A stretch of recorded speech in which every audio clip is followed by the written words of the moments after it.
another video. I am your personal funky sim pilot. My name is Arkady Gidzenko. I will be your captain for today's flight. Today's flight will take us from the new Istanbul airport in Istanbul, Turkey, LTFM, to Paris Charles de Gaulle International Airport. We're using the Turkish Airlines livery with the PMDG 777-300ER. We're using real world time, real world weather, GSX, and another thing that I always have to stay on before I know the name, the ORSUD simple traffic tool. And that's basically about it. We're parked here at one of the heavy gates at the new Istanbul airport. I've been using the Atatürk airport for a really long time, and basically I stopped doing that. Just trying to see if I can get anything to work here the way I want it to. For some reason my camera appears to be locked. Not sure I understand why that is, what the problem is. Let's get the camera views open here for a bit. Sorry about that. Well, it's at 2, so it should do something. Let's just reset position for a bit. At least it does move. But even now, actually, it's not moving. That's new to me. I've never done this before, I swear. Really. And, alright. So, this works in here. And this stick works as well. Outside, this view works. And here, it just doesn't want to. What the hell is up with that, man? Did I break it even before we started the stream? So reset position, I have no clue, man. Track, I don't know. Drone follow, yeah, sure. Drone lock, not necessarily. We can toggle it off and on, maybe. Drone focus mode, disabled manual, no focus. We turn focus off. Drone focus zoom level. It's just basically this doesn't work here. This does. So yeah, sorry about that. Drone speed, well, I don't think that makes any difference. The camera drone. I have no clue, man. What the hell is going on? Maybe just restart my controller for a bit. Even though the other buttons actually appear to be working perfectly fine. So I cannot imagine really that that has anything to do with it. It's just Microsoft Flight Simulator being a big pussy. Nothing wrong with pussy. I mean, you know, they are just part of our life. You know, the feline. These feline creatures.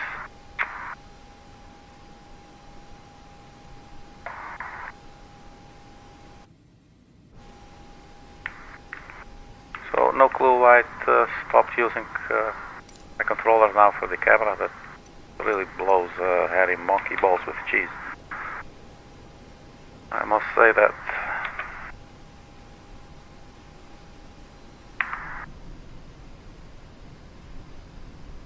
On the normal outside camera it works, and then if I switch to maybe if I use the stupid camera menu here, showcase, no sorry about drone follow, makes no difference.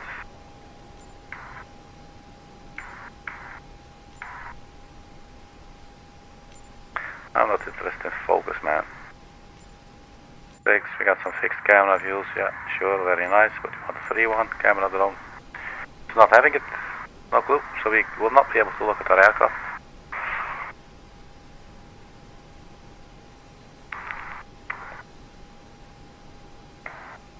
So how acceptable is this? So it works here, perfectly fine. And all of a sudden, no camera movement whatsoever. And I'm not going to stand for this. No way in hell, man. So we're just going to restart. Let's do it. We're not up in the sky yet, so, you know, Yeah, we got my fucking gas.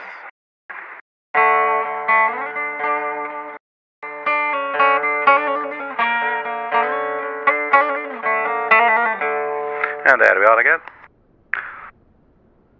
So that went pretty smooth. Let's get this guitar out of the way. And are we ready to fly? I sure hope so.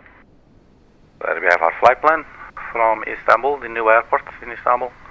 So the old airport was here, down here, the Atatürk airport. Now they moved it all the way up north. It's really big, looks hideous, but it works. So I downloaded this airport because it is in Flight Simulator, but it's not really working where the camera works finally, so that's good. Let's just quickly get the drone speed not as jumpy as it otherwise would be. Oh, somewhere around 2 or whatever is nice.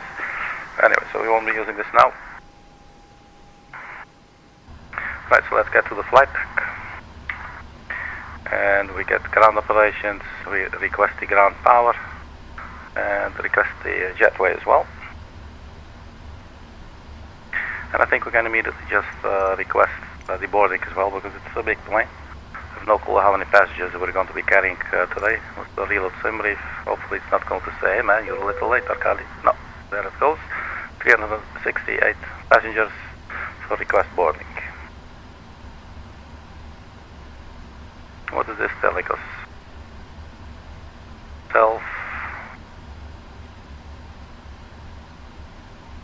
Oh, it's self-testing. Oh, that's pretty cool.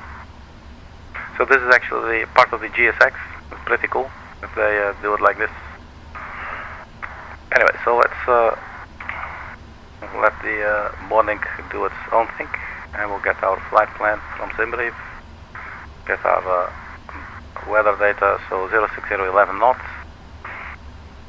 This will be our OFP, cost index 17, cruising level 380, average wind 354028. Then the planned fuel will be 28.2, and the final reserves 6.2. We'll be departing from runway 35 right, which might be interesting given the wind, but at the same time I believe it's just up and down these runways. Yeah, so I guess we're good. 35 right, we'll have the VADEN 4 Delta departure. We'll have to do a check up on the boarding, because sometimes GSX needs a little nudge. Removing PMDG loaders. Okay, cool, thank you. You do yours and I'll do mine. Alright, so PMDG set up, no, FMC. We're going to feed the FMC with some information now, so pause in it. We're at Lima Tango Foxtrot Mike. And Arkady. Boarding requested. I think it's F15. Let's use Turkish Airlines, GSX choice. Let's go for F15. It's always a question whether to recognize it anyway. And it does, that's very nice. And yeah, set initial position. Let's clear this out. I think you can press and hold it for a couple of seconds and it will take out the entire thing. Oh, so it's already at its position, I guess. Wait, speaking of which, let's turn on the external power. Let's also get some working lights. The storm light works wonders. And let's get the ADRU. So this is the aircraft internal navigation system that's now going to search for a signal and then boot up. No. Do you want to board crew? I do. Pilot's boarding start. Thank you, ma'am.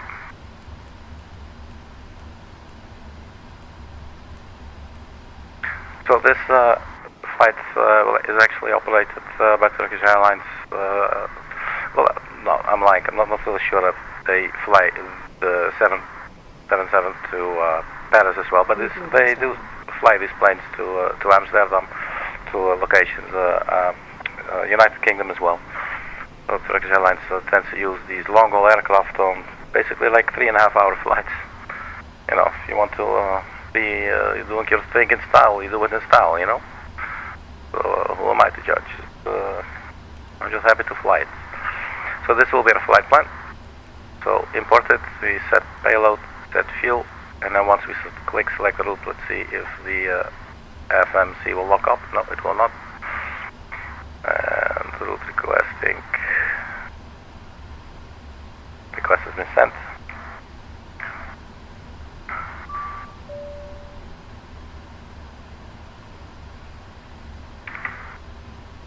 Whoops. So we can activate. So no, first we'll load the route. That is now uploading into the flight management computer. And then once it's done, we can say activate, and then we do execute, and then the entire route will be in here. But we will set the departure and arrival as well. So we activate and execute. Now if we go to our legs page, you will see we have all these legs here. So our legs, we have so many legs that are spread through over 3 pages, you know. I mean, that's impressive for a biped. Alright, so the VADEN 4 Delta departure out of 35 right. So departure arrival, you always choose your runway first so that there is no mistake. 35 right. Then we got the VADEN 4 Delta. That will be our departure, and we execute. Now arriving at Paris, Charles de Gaulle, that will be the TINIL 9 of Echo for 09 or left. So arrival, ILS 09 or left, and it was something TINIL something. They got a whole bunch of arrivals. TINIL 9 of Echo, quickly double check. TINIL 9 of Echo. Your crew has boarded. Hello crew, welcome on board. Do we have any kind of, we have UNKIR? Is that a transition? I don't think so. So we can execute. So now we should have the entire flight plan, including the departure and arrival. And probably there's just this rule discontinuity near touchdown. So that's normal, we'll look at that later. Alright, so the NFF page, set inertial position. So gate F15, you can paste that there. Route where I have per minute. So our zero fuel weight we can fetch from there. Actually there's everything here. Reserve 6.2 and the block fuel 28.2 thousand kilograms.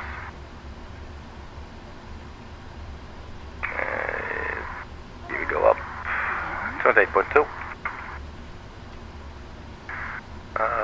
Flight level 360, cost index 17, so we can accept these numbers. They're spot on. Plus limits.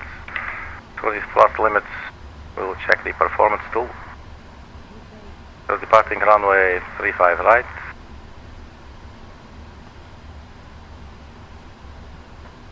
We'll get the weather and calculate. So it's telling us. No, stop doing that. Takeoff 2, select temperature 44, should give us 87.3. So takeoff 2, 44. Takeoff 2, and we're telling the engines outside air temperature is 44 degrees, so they will operate a little more efficiently. So basically we're just like fooling the engines here. It's giving us 87.3, that is spot on. And then we got the V-speeds as well. The flaps will be 5, and these V1, 151. Rotate 155, V2 160. So that's a flap 5 degree takeoff. We'll trim 4.75, and I think it's actually fetching the data itself now. So I'm not really sure. Either we press a button and it puts it in there. So this the other day it was taking a while. Then all of a sudden they just the values just appeared there without me doing anything. Otherwise we can also just type them in, 151. That should always take invalid entry. My ass, man. So maybe I'm rushing it a little bit. I don't know. I mean, the rest is all filled up. Take a wait. This will autofill itself. Or take off gross weight. This is not doing anything. Not really sure why. It is broken, man. I'm telling you. So 151, 155, 160. Really nothing out of the ordinary. You always type in 151 and you put it in the box. If it's saying invalid entry, I don't know why.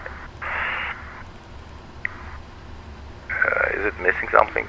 That could maybe be. Pausing it.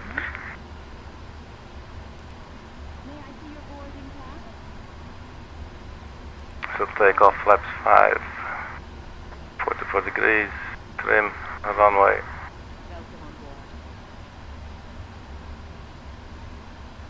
I have no clue. Do we have the fuel on board? We have 28.2 thousand kilograms, so that's all there.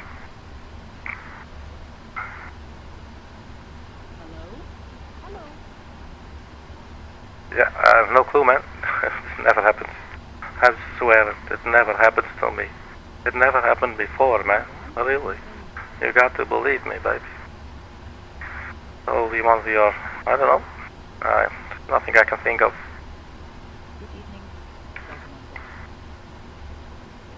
I do remember, like, on one of the last flights in the 777 on the channel as well. This was on the channel.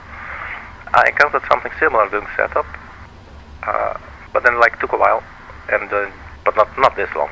It just took a little bit, and then they just appeared there.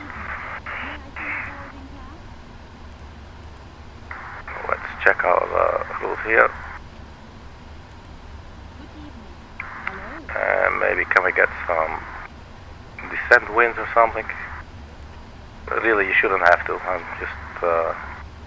Just do something just to get it sort of I don't know, to jolt it out of its current state or whatever.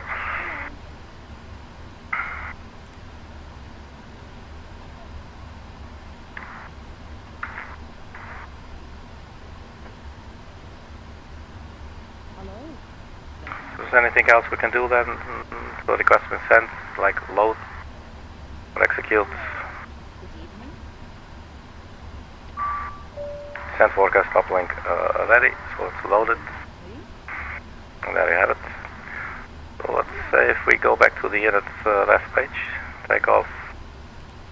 It's really not doing anything. Let's say 155. Rotate. Nope, it's invalid entry.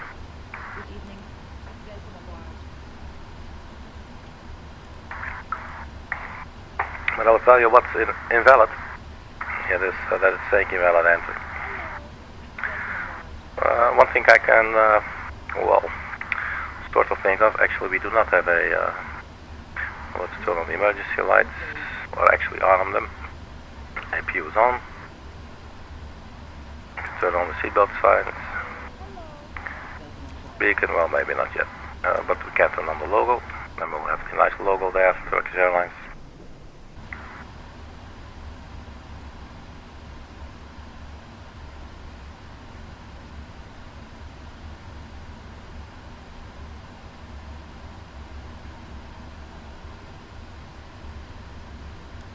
I was thinking like turn on the flight directors, but again, that shouldn't make any difference.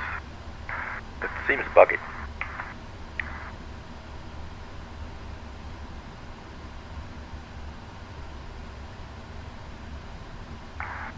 And I don't think I very often will say something is buggy. Usually I think it's probably me. Still it could be, obviously. Well, as you can see, all of a sudden, here are our V-speeds. I don't know what happened. But it seems like a ridiculously long time. So if that's basically what it was, if it was just, well, just taking its time, I don't know. But they're there, 151, that's correct. 155, that's correct. V2, 160, that's correct. So I can put our speed in the window, but we'll just put 250 knots.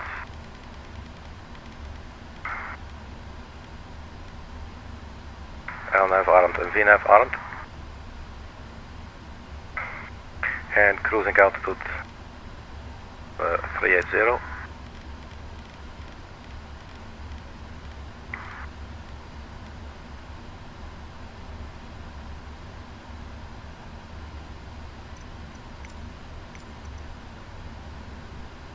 So let's also get some catering. Catering vehicles are on their way. Alright. So we set up the radio panel for the pilot flying and the pilot monitoring. So if I understand correctly what the pilot monitoring is doing, so this button will enable your mic, so that should be on for your headset, and the pilot flying is listening to the VHF1 radio, which is basically this setup right here. This being the active one, this being the passive one. And this is the VH2 channel that if I'm saying this correctly, my point being the pilot monitoring is monitoring two VHF channels, but he will be talking on a channel that actually the pilot is on.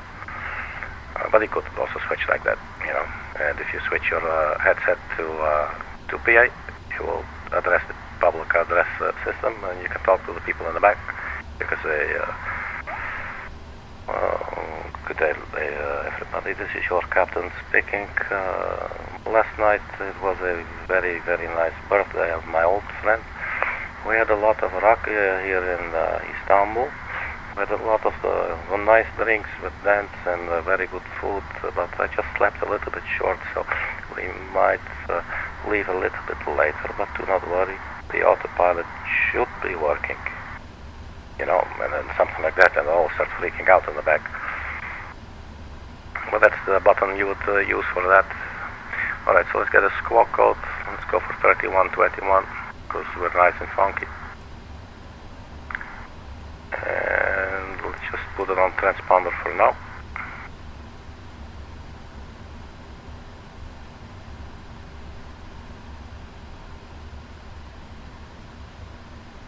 So with the takeoff speeds set, basically the FMC has been set up now. So we're just waiting for the passengers to finish boarding. We can go over a couple of things in the meantime before we go. For instance, our taxi route to the runway. As I said, this airport, I downloaded it from flightsim.io. It does exist in the flight simulator currently, like normally by default, but it only has runways. There is like not even a single spot that you can spawn your aircraft on, except on the runway, which obviously no fun for the way we're doing things here on the channel, so that is no option. So there was a free airport scenery which you can download from flightsim.io. So basically that's where I got this from. And yeah, it's actually a really big airport. And let's have a look. So where are we? Oh, what the hell? Come back.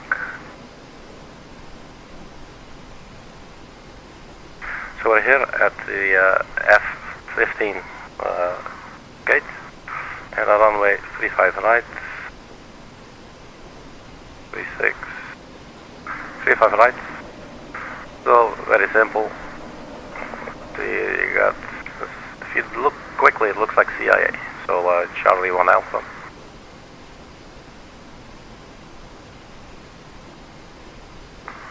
So we get onto, we'll push back, nose to the right. Then we'll get onto November Echo. Presuming it's a little bit clearer, so November Echo, we'll just get out of here. We want to get onto N1. And probably just go all the way here, that's the most easy, and then go down onto Charlie. And then get on Charlie 1 Alpha for 35 right.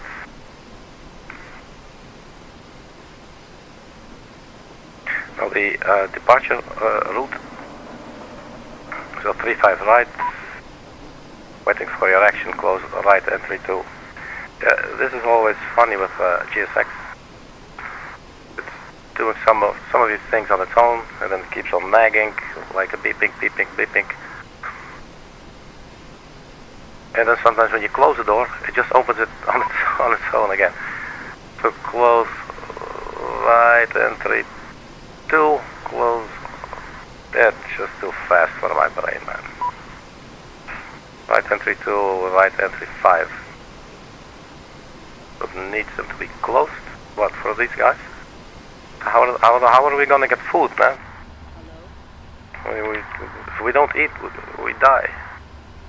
That's why I'll eat. Well, maybe because it tastes good. So, door management. But we close them.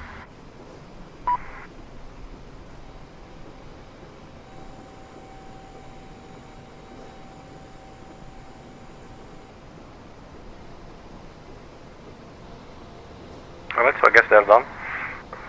That's actually interesting, because we never opened them. We only closed them. So it knows how to open the doors, but it doesn't know how to close them. Well, it's a first world problem, is what it is.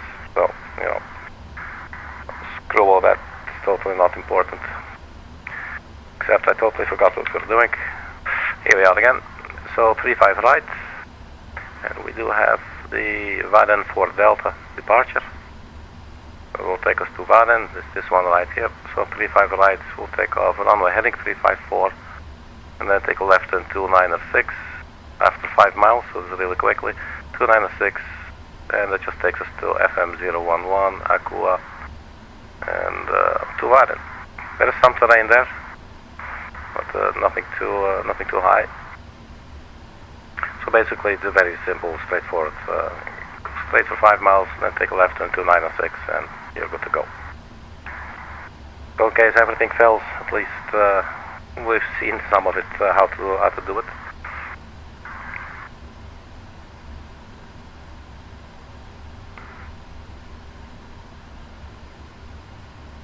So how's the boarding process going? That'll be something, right? Like you see your pilot coming onto the cabin and sort of saying like, "Hey man, hurry these people up," you know, like, what are you going to do? Well, obviously, it beats seeing the captain walk in into the cabin saying, "Does anybody know how to operate an aircraft?" You know. Or maybe say something like, "I know it's really embarrassing, people, but I'm afraid I left the ignition keys on the hotel table, and I'm afraid we'll be a little bit delayed, and I'm going to have to go fetch my keys. But I will be back as soon as possible. I expect to be back within, well, approximately 90 to 120 minutes. You know, something like that. You know, those are the bad things." So yeah, they actually Turkish Airlines actually use these huge jets on flights to Europe.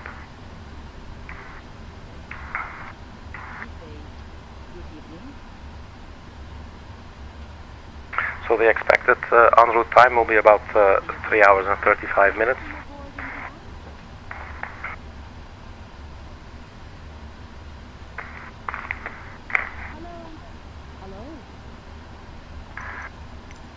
Can we see how many passengers have boarded? 179 out of 368, so that's going quite slowly. So maybe at some stage, if I really get totally crazy of it, then we'll just exit that.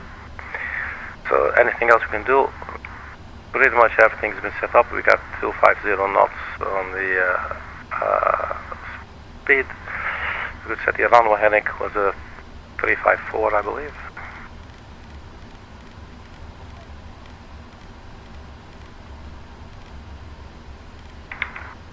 Let's have a look at the airport. So 35 right, 354 degrees.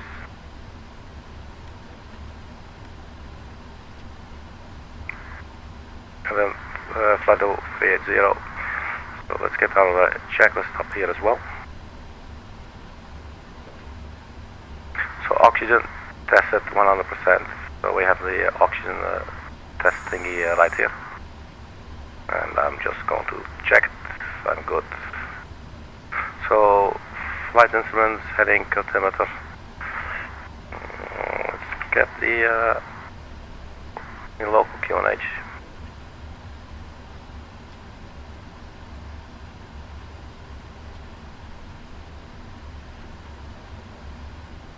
QNH 1010.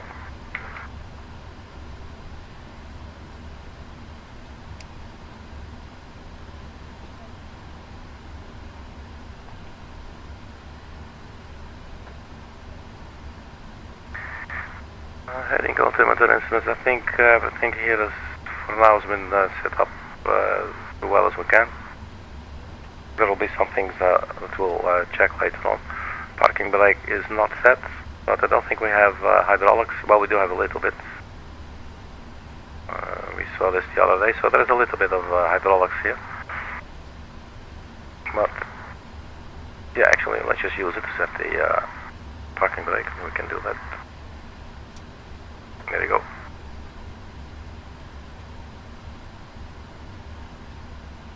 So flight deck door closed and locked. I'm going to check it. The passenger sign is turned on. So the MCP setup, that's the the mode control panel. Basically this one. V2 heading track altitude. Yeah, so we have set all this. So we're going to fly the altitude, and the track heading basically will be done by the LNAV. PNAV will manage our altitude and speed. And so that's all been set up. We got our V speeds as well. So 151 V1, 155 is our rotate speed, and 160 is our V2 speed. So takeoff speeds, that was the next one. CDU pre-flight completed, yeah, pretty much. For the trim, I actually think we, how much is our trim? 4.75, so we do need to turn on the hydraulics for that.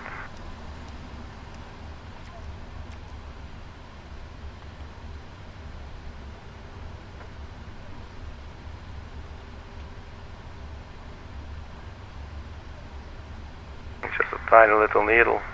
I think that's 3 of them. Alright, so we can check that as well. Taxi and takeoff briefing basically has been completed as well, and then we should be able to turn on the beacon. The passengers are still boarding. And like this is one of the things I was talking about. Let's see if we can get here. This is one of the things I was talking about. So if we now close these doors ourselves, they will auto open. And they will only close like when we remove the chocks and everything. Which is not necessarily a bad thing. But it gets confusing when you say to GSX, hey man, I would like some catering service. Oh sure man, catering vehicles are on the way. And you're standing here and then you hear the catering vehicles arrive. Before you know it, you'll hear the little carts driving in and out of the aircraft with hamburgers and whatever. And then all of a sudden you get this beep, beep, hey man, close the door. Beep, beep, hey man, hey, beep, hey man, beep, hey man, close the door. And you're like, what the hell man, what doors? I wasn't working doors, you people were working doors. You know, and then you're like, oh, okay, well, okay, I guess we should close them. I guess they're finished, you know, sure, no problem. And then you notice, like, oh, look at that, we got some more doors open. Obviously, those guys couldn't close them either, but they didn't say anything, you know. And then we say, okay, you know what, close the door. So you get in here, you know, you say, well, let's close those damn doors. And then you'll see them open again.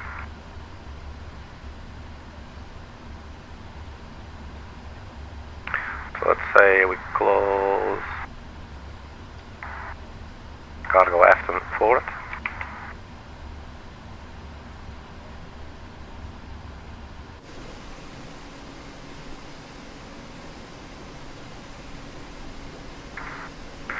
So, if I'm not bullshitting now, what you will witness is that the doors will close and then immediately will open again. Don't ask me why. But there it is. So, and that's the thing, if you don't know this, if nobody tells you, hey Arkady, yes, you can expect some really weird behavior. Something with the doors. The aircraft, or GSX, sometimes might be a little bit sick, and it may do its own thing with the doors. As long as you know this, everything will be fine. Everything will be within established parameters. You know, then you're like, okay, you know, that was just, you know, everybody's welcome, you know. But, yeah, but if you don't know, it gets really confusing. It'll take a while before, it took me a while before I figured out.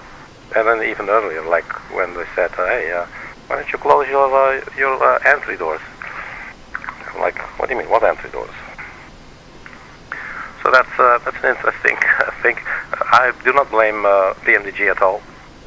And actually I do not blame GSX. Although, well, I did pay GSX. It's a paid version, so in that sense. But on the other hand, all these developers, they just have to make do with the options provided by the developers from Sobol, you know, who actually made the simulator. Like there's some restrictions, some things they simply cannot do, and they have to come up with workarounds, you know, things like that. If you look at the front, the nose wheel, basically the nose wheel of the aircraft when you're taxiing, it is just like skidding. It's like you're taking a turn and the aircraft is moving forward, and it's just pushing this front wheel. You know, it's like a race car. So it will be, instead of like straight like this, and obviously when you're going to turn it, it's going to turn, but it is just, you can just see it's not rolling. It's just like pushing the wheel over the pavement or the tarmac, and those kinds of things like ground handling. That's actually limits by the simulator itself, and it's not to blame. The developers of the aircraft, for instance, they're not to blame for that at all. So it's an interesting thing to point out. And the same goes with there are airplane developers who have already like implemented weather data or weather radars inside the aircraft. But it simply doesn't work in Microsoft Flight Simulator because Microsoft Flight Simulator has sort of shielded off that little part. So there's nothing the developers can do, you know.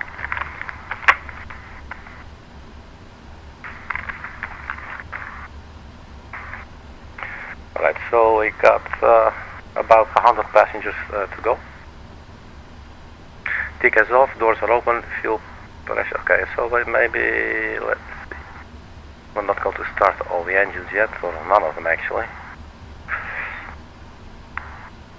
This should be normal. Let's see, we get our fuel pumps here. So we won't be needing the center pumps like we did on the long haul flights that we did during the weekend. As you can see, there is nothing in the center fuel tanks. If we go to our fuel page, fuel, it's totally empty, so that's okay. So at some point the fuel that we were carrying was like 74,000 kilograms, which is basically the zero fuel weight, or like the maximum takeoff weight of the 737. If you think about it, that's ridiculous. That there's this one airplane and there's another airplane significantly smaller, and the aircraft weighs as much as the fuel the other aircraft is carrying. I mean, what the hell, man? That's some real nerdy shit right there.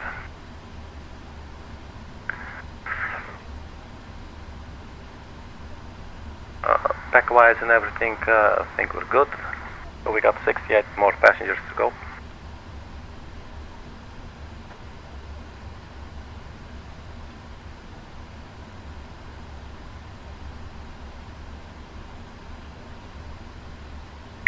So return to the checklist.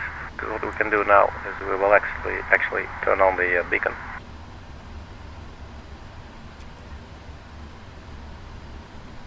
And we can check it.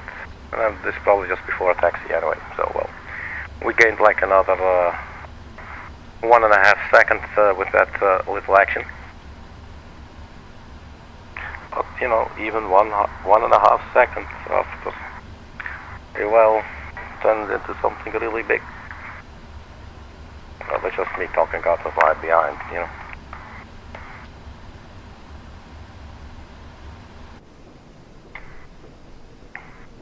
So you'll notice that as soon as we get the aircraft ready, like we remove the chocks, then the doors, all these kinds of doors will close, and the air stairs that you see here on the back as well.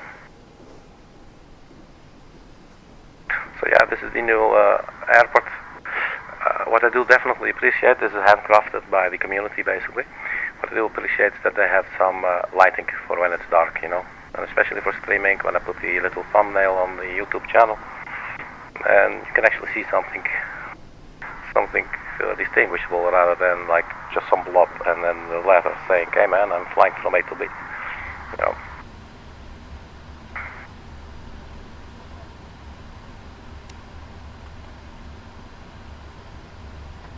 So curious to see the departure in Paris. Always be nice if you could see something of the city, but you know, currently it's daytime in Paris, but it will not be daytime at the time we arrive unless we fly faster than the Terminator is traveling across the surface of the Earth. The Terminator being the division between day and night. That shadow that's being cast, the way that's moving, that's pretty fucking fast. So you have to fly like in a Concorde or something if you, yeah, you know, you have to fly like supersonic to be a little bit faster than that, or at least close. There have been flights with the Concorde when there was a solar eclipse, which is a good example of something like that, you know, when would you like to do that? So when there's a solar eclipse and the aircraft can like stay in the sweet spot the whole time because it's moving along with the shadow, that's pretty cool. Then you can have like an extended experience of the solar eclipse, you know, rather than like 2.5 minutes or 9 minutes. You know, you can actually have like, I don't know, 20 minutes. I don't know what the max was, but it's a very interesting concept nonetheless.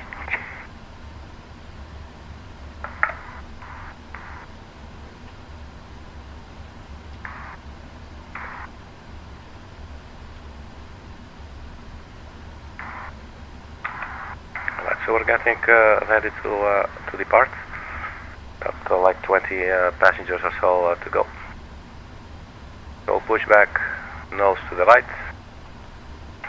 What does it look like outside? Because I have no clue. This is actually the first time I'm here. So we'll get onto here somewhere and then we'll see it. Okay. So this is how we get out. Is there a way to get up?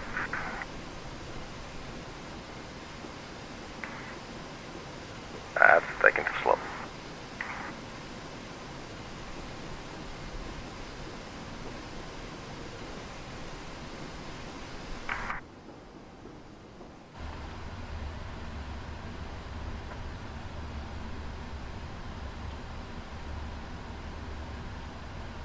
So ground connections, we can release the ground power.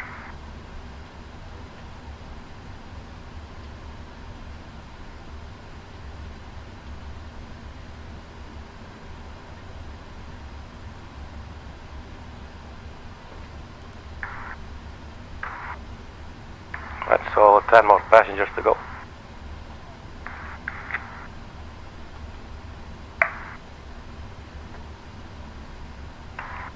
You know, we could go back there for those last passengers and then give them a really dirty look, like we're judging them, and then saying something like, always the last. There's always these people have to come in last. It's like the most unfair thing you can think of, you know? It's simple fucking mathematics. There will always be fucking someone who's the last passenger on board, you know? Anyway, so let's quickly get back up. Alright, so we're done. Let's close the door. Close the flight deck door, which we actually said that we did, so we lied on our checklist. Very, very bad behavior. So GSX. And prepare for pushback and departure. It's waiting for our actions. Let's see if we remove chocks, if it does that. Or we may have to first close. Let's just close all.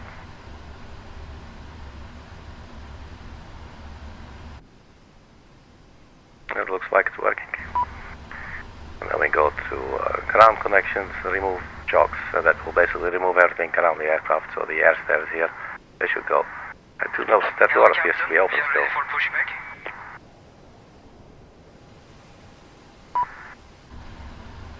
Oh man.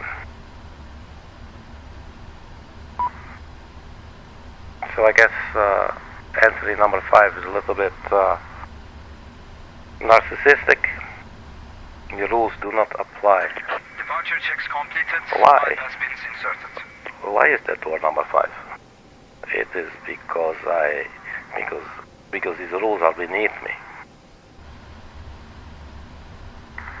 So our parking brake is set. So we should be good to go. So very quickly, have a quick weather update.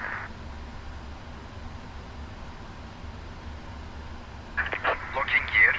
1720 Zulu. That's still the same. So QNH 1010. So we have wind coming from 060, which is about 65 degrees to our right. At 10 knots. It's not too bad. It's a bit windy for sure.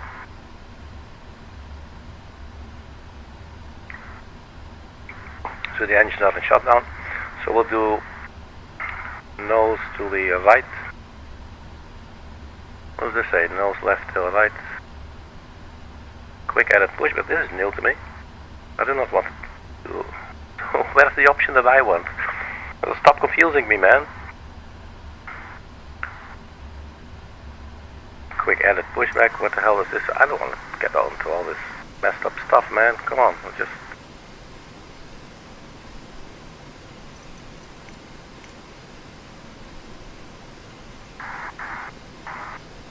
This is a weird thing, man. Like, you should see this every time on my channel. It's either one or two, you know, nose left or nose right. And then all of a sudden, nose right is not in here. You can do nose left, tail right.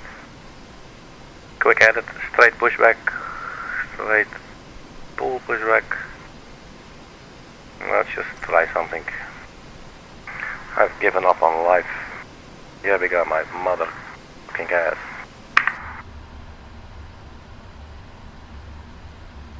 They say sometimes it snows in April. You can also say sometimes it blows in April, you know.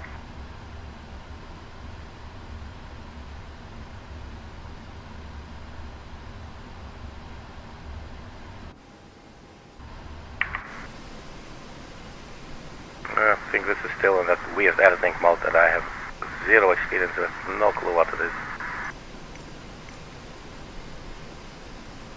So do click it again to snap out of it. Or is it like, you know what? Thank you very much, GSX. You've been a great help. And fuck off. I'm available for children's parties and motivational speaking, by the way. I do like the dirty window, man. Look at that. Alright, so we're going to get our pushback helper, unless does this aircraft maybe also have a pushback thingy? Sometimes they do, right? Ground operations. Nah, don't think so. So, pushback helper. Let's call the tug.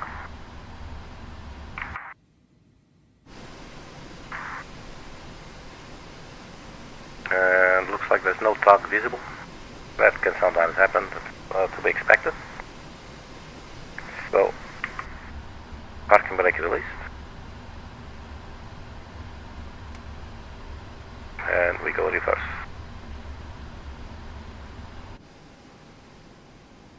So, our Dunkas, let's start up engine number 2.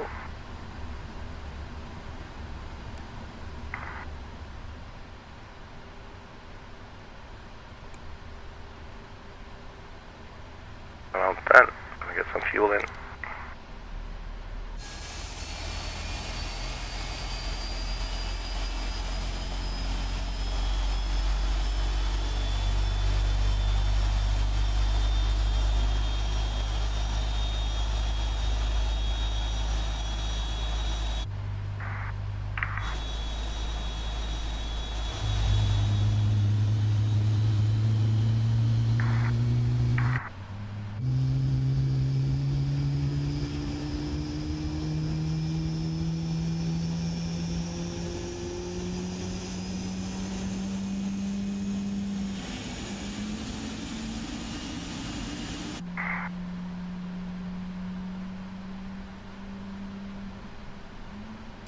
Alright, engine number 1.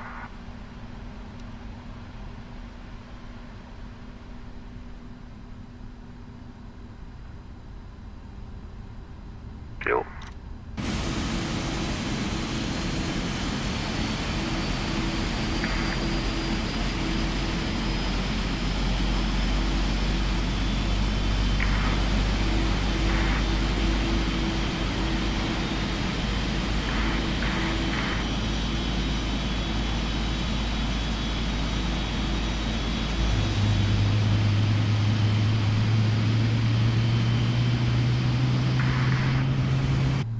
Okay, so that's our pushback, so let's set the parking brake.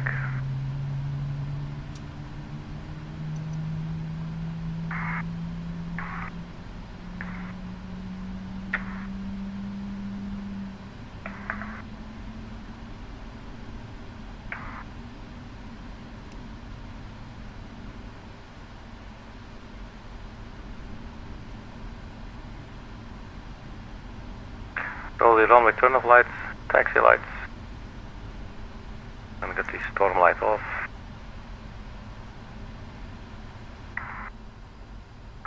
Oh, not this again. Stand by. Oh, there, it should be a little bit better.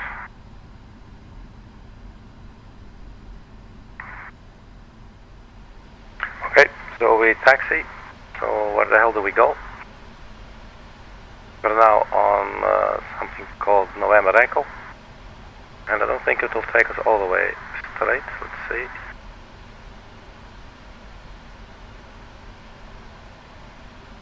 So this is interesting.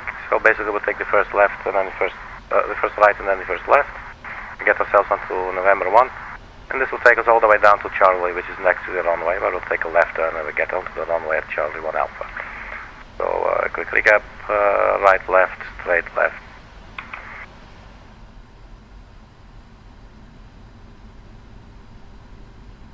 So parking brake released.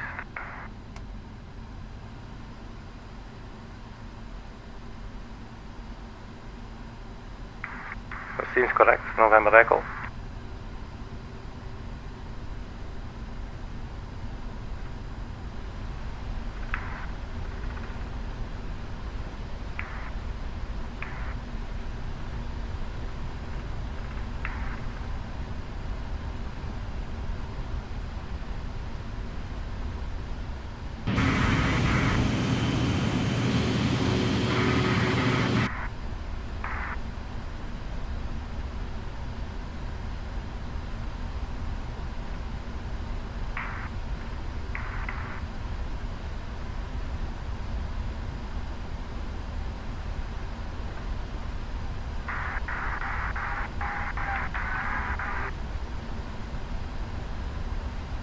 Here we are, November 1.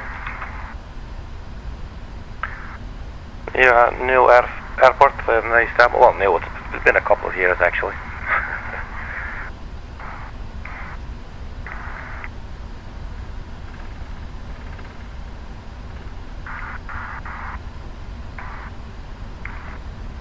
So watch the ground speed.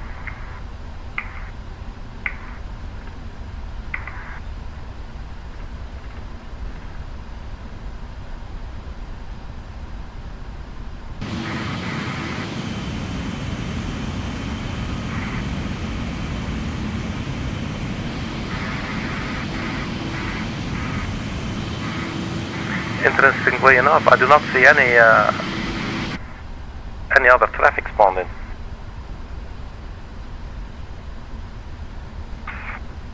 Not that the frame rate is complaining or anything. Alright, so 1, 2, 3, the fourth turn to the left. And that should be Charlie. Let's mind our speed a little bit.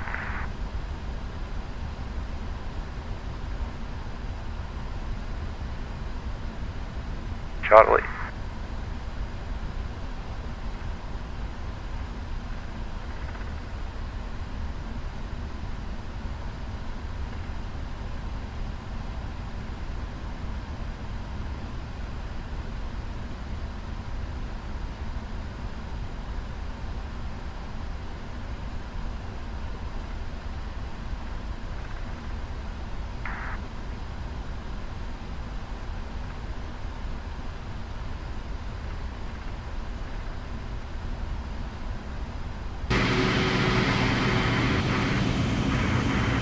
That's our runway here to the right of us.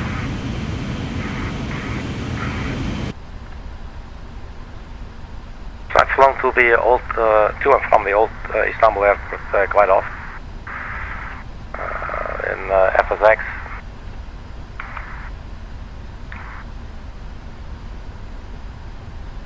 We're overspeeding a little bit here.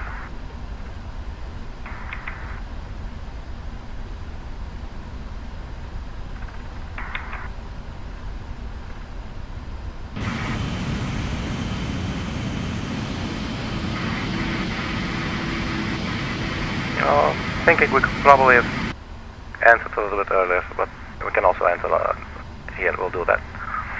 Let's turn on the landing lights.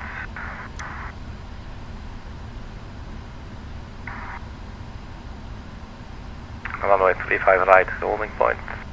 So we're now at Charlie 2 Alpha, not Charlie 1 Alpha, but it's okay.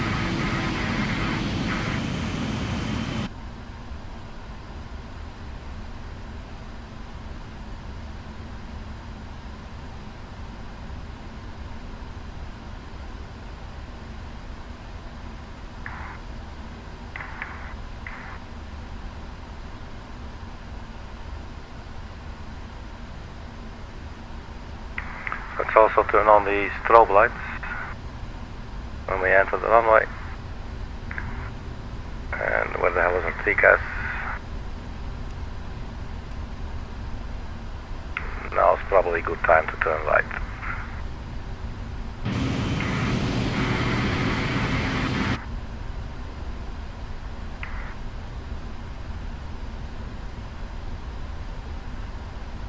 Alright, cool. The first time flying to and from, or well, in this case from, the new airport in Istanbul. So the little sound that you heard, that's checklist incomplete. I'm not sure is that it? I thought it was like cabin ready. Let's get this brightness down. So let's get back to the checklist, because it is totally correct. I forgot to look at the checklist. So, what doesn't it look like before taxi? Okay, anti-ice recall. Well, let's check the recall real quick. Well, that's basically it. Checklist incomplete norm. So recall checked. Oops. Auto brake to RTO. And flaps should go to 5.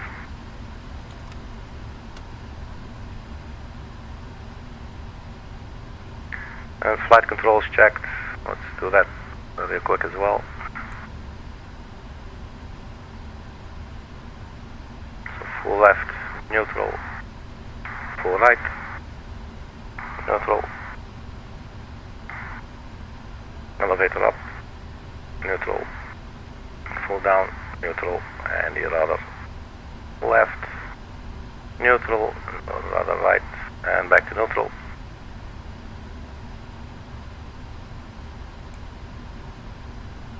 Flight controls check, ground equipment is clear. Then we got the flaps 5 for the before takeoff checklist, and then after takeoff checklist. Let me quickly see, this is looking beautiful. We have LNAV, VNAV that we're requesting. Takeoff go around, LNAV, VNAV are both armed. We got the TCAS on. We're currently on parking brake. So we're taking a break from parking. Alright, so where did we have the chronometer? Oh, sometimes we have the new one. This is the old style. And what does it say? Laps time? Sorry, let me just get into here. I cannot really see. I think it's just run. There you go. Alright, so parking brake released. And we set the thrust to about 50%.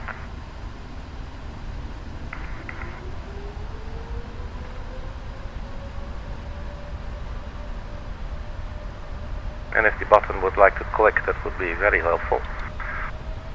And there we go, takeoff thrust.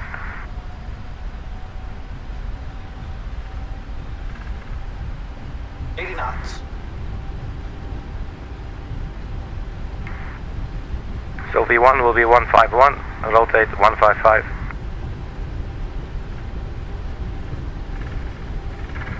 V1. Rotate. V2. Positive rate of climb. Gear up.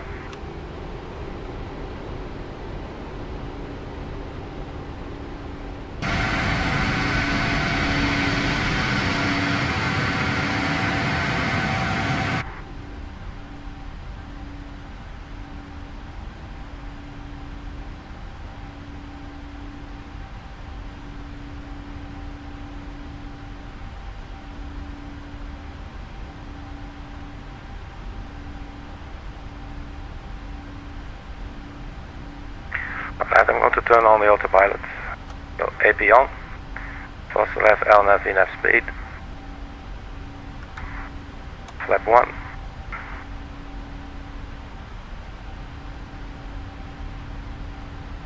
Turn off the runway turn-off lights and the taxi lights. And here's our flaps up speed. So flaps up. Transition altitude. Out of Istanbul, 12,000 feet.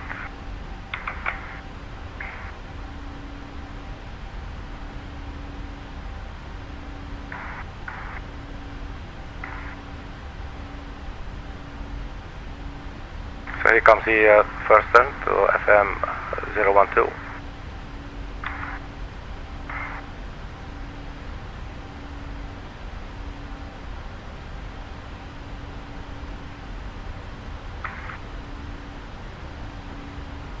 So after takeoff checklist, landing gear up, flaps up. We don't have to lock the gear, it's already basically in lock position when it's up. The flaps are up as well, where's the flaps thingy?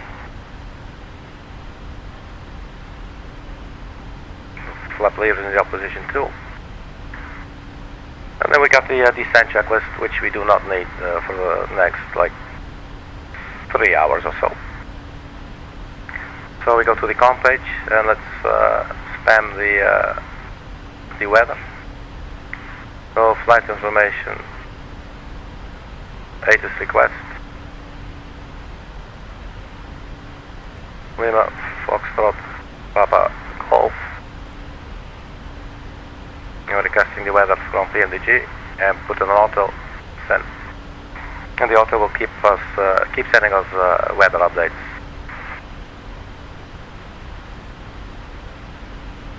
Right, so we can now increase the range on the navigation display since we're no longer hand flying it.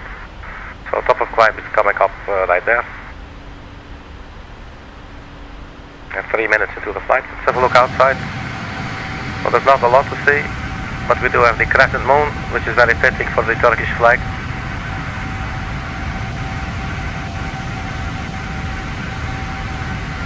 So let's see if we can get a nice angle.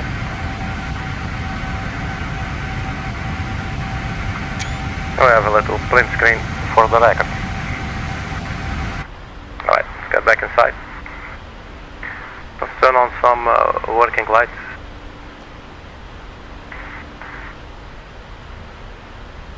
So 10,000 feet, we can turn off the landing lights as well. And let's check the nose. Yeah, it's like below 5 degrees of pitch, so we can turn off the seatbelt signs, but we'll put it on auto.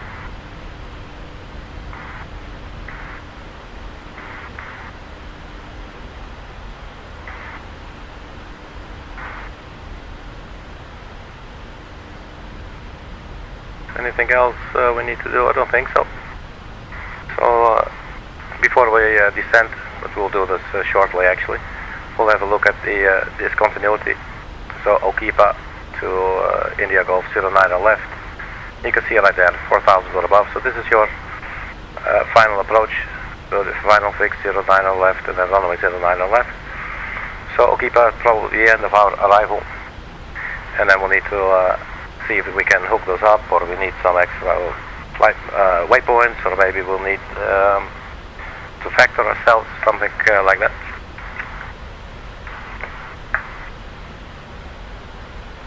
before we do that, let's check here what the current weather prediction is, or the current weather situation is, rather, at Paris. So 0 degrees, 9 knots. Looks like clear weather, and no significant change, I believe that means. So it's probably going to stay like this for a while. So 1025. So 030 is the wind direction. And what is our runway? 09 left. So again, we'll have like a 60-degree crosswind component. So 09 left. So let's have a look at the approach chart.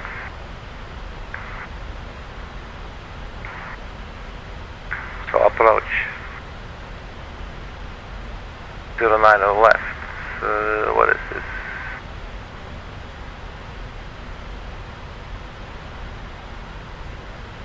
ILSO localizer, 09 left. Let's go with that one. Our arrival will be the TINIL 9 Echo. I'm just curious to see, because I never really see it like worded like this, like you have actually the arrivals linked in with the actual approach chart. To me that's new. So I'm curious to see at least if our approach is in there, or our arrival is in there. I can see it now. It's not the end of the world, because I actually just want this chart anyway. Now let's put it into eye saving mode. Thank you. So here will be our arrival. So we got the TINIL arrival, so that's the TINIL 9 Echo. See, that goes to Nanop. And it's taking us to Eurolow.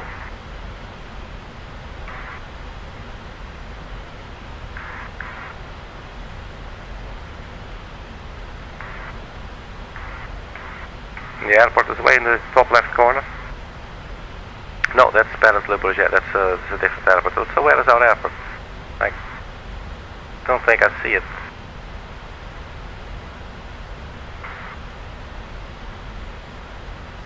Sometimes it's just not on the charts. Sometimes I'm not seeing it. And I think this is a case where it's actually not on the chart. So anyway, our last waypoint will be Eurolow. So let's have a look at the chart here.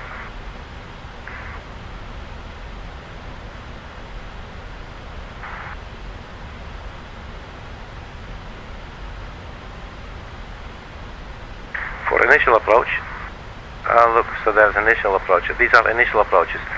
Okay, cool. So we will actually need them. But then I would expect that our TINIL 9 Echo arrival would be among these. Benelux, Lorne, Mopar, Okipa. We do have the Okipa waypoint, right? Let's see. There's Okipa. So maybe that chart would make sense to us. Let's not go and press it and dive in immediately, but let's park that for a bit. And then there's Lorne, there's another Okipa. Benelux, Lorne, Mopar, Okipa. So it looks like at least the name for our arrival TINIL is not in here. And maybe it's just supposed to be like that, probably. Let's check 09 Hawaii just to be sure if it might be there for some reason. And that doesn't appear to be the case. Now what they're saying here, for initial approach, C21-0 Alpha 7 through 21-0 Alpha 9er. Which is obviously up here. Come on, please. Thank you. Thank you. I click you move. Thank you. So 789er. Well, let's go with the first one that says Okipa. It's probably not going to be too serious anyway.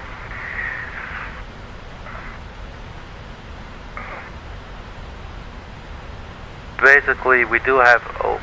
Is there a waypoint called Okipa as well? We got MOLUS, LARPO, hell are they doing to us, man?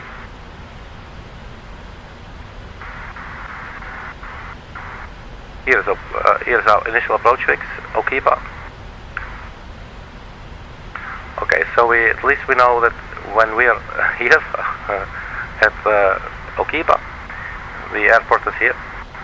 Runway 03 right will be from the right to the left, so we'll probably need to be vectored like to MOLUS and PG 505, something like that.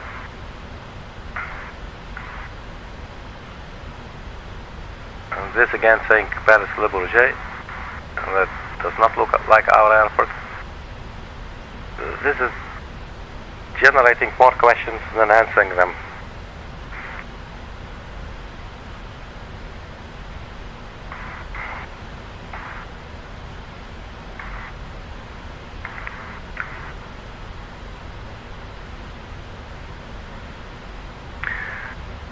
IG09 left, and what you can also do, in case this just totally blows ass, let's see, well, we should actually have gone to, totally forgetting about our climb, but we're doing okay. We're climbing, and we got a new comm message, it's probably the weather update. No smoking zone and the APUs are running, well, we can turn off the APU.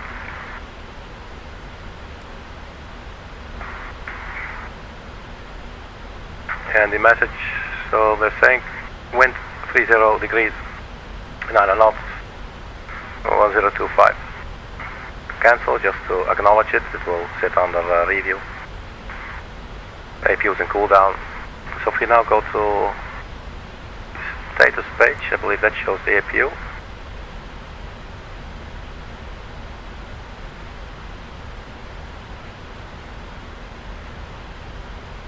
So EGT 300 degrees Celsius, RPM 100. So I'm not sure what that means when it's cooling down, how it does that.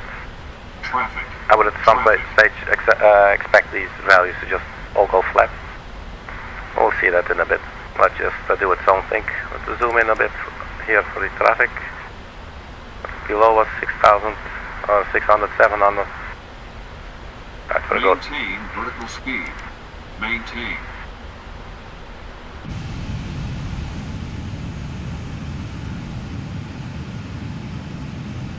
No sir, didn't like it. Clear of conflict. Alright, let's go to the plan page. And we zoom in a little bit more. And let's have a look through here. Step. So Eurolow and then Okipa. And that's what becomes interesting. So let's zoom out.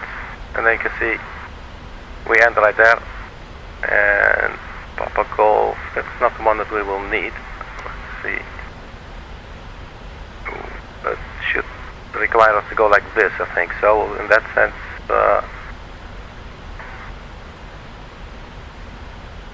let's have a really close look. So Okipa, and then there's a discontinuity. Like if we connect these two, you will see it's probably going to look ridiculous. So 09 on the left, IG09 on the left with next to Okipa. And what would that look like? I don't think it's going to be pretty.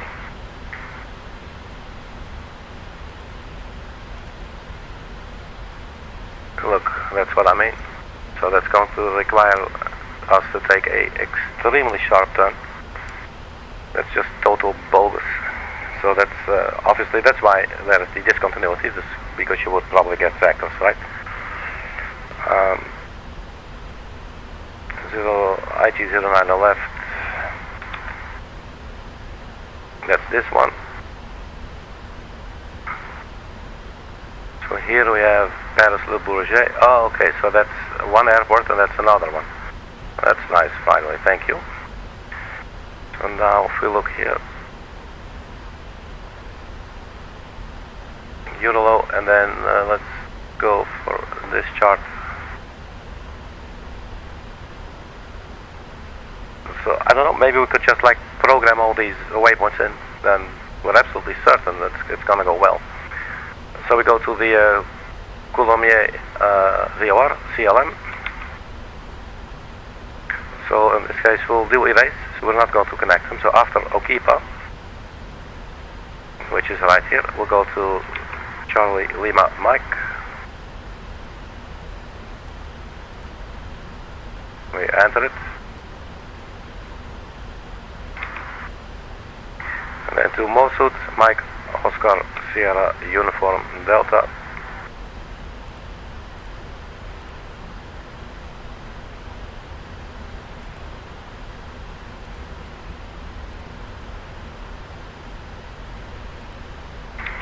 And then from MOSUD, Papa Golf 503.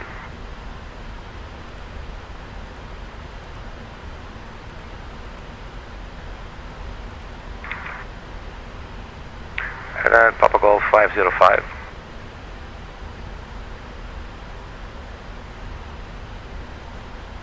Come on, click, man, and I need to pee, not to Q.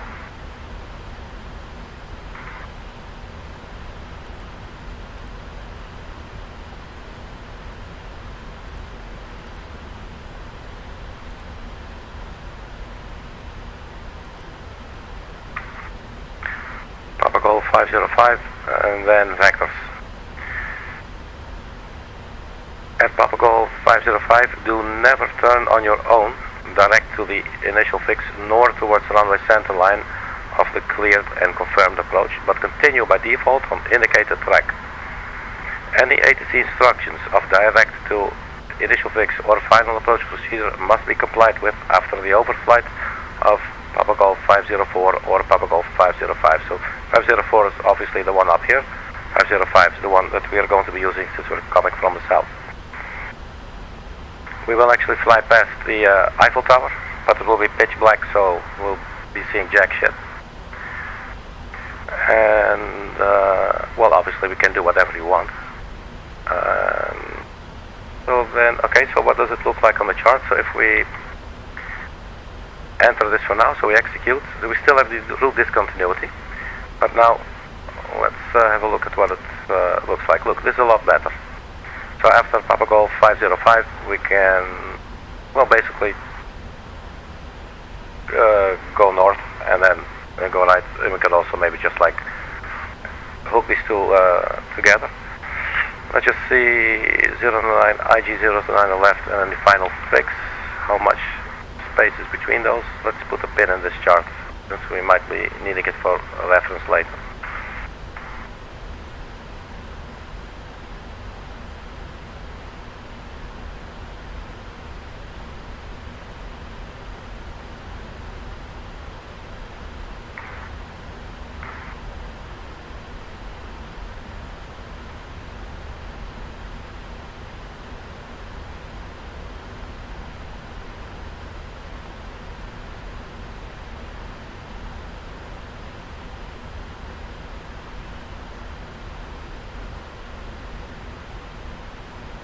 So there's only like 2.7 miles between these two waypoints, the initial fix and then the, I think this is the start of the glide slope. Let's look up here. No, that will be a PNE. Wait. That will be, what's this called then? This is just called Delta, or DME 11.4 PNE. Those French are weird, man. So that's the name of the waypoint, I guess. And that is final fix here on 9 on left. So yeah, so there's this is like a really short. So it would probably be best if we continue straight after Papa Golf 505, and then we vector ourselves around. I think that's the safest option, so that's what we'll do. Now let's put in a fix around the runway as well. Now that we're at it, so our arrival runway 09 on the left, so 084, so 264 degrees,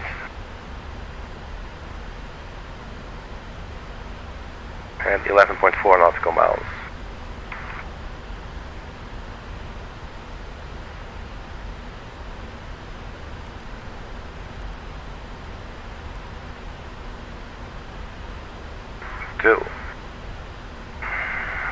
11.4. 11 point something, but I don't think this accepts the decimals. 11.4. And that starts to cry at us. Okay, so let's make that 12. So basically it's where the glide slope will start. So you can see this is very short to set up correctly. By here, you know, when you're flying here, you'll be managing your speed. You don't want to make too sharp a turn with all your flaps going on. So we'll just carry on. But this will help us visualize that the runway center line, and that's where the glide slope will start and all that. So that's what we'll take for now. So this is pretty much the approach briefing completed, if you will. We obviously have a couple of things that we should check, like the decision altitude, and we could put in 100, that would be okay.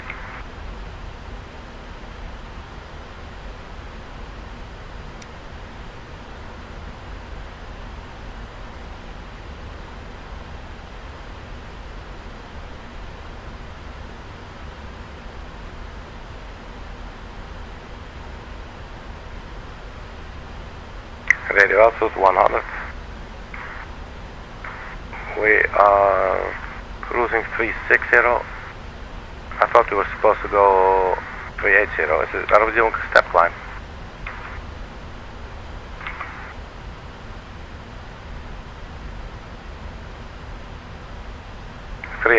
So why is it okay? And then let's have a look at the flight plan, the legs page. Gaulle. In 79 nautical miles we should be at 380, but there's no restriction where we are now, so I don't understand why it's not going there. I mean, I'm perfectly fine, I'm chilling here.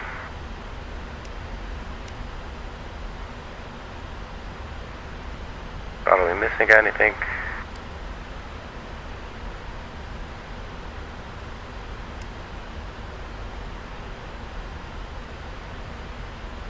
It does say VNF path. So we put in flight level 380 in the box. It does say 380 here as well. So where is the 360 coming from that's holding? It also says 380 here. Let's just do open climb for flight level change.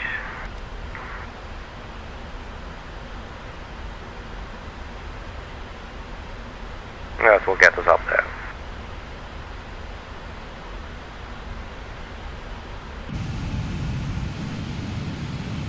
There's not a whole lot to look at outside.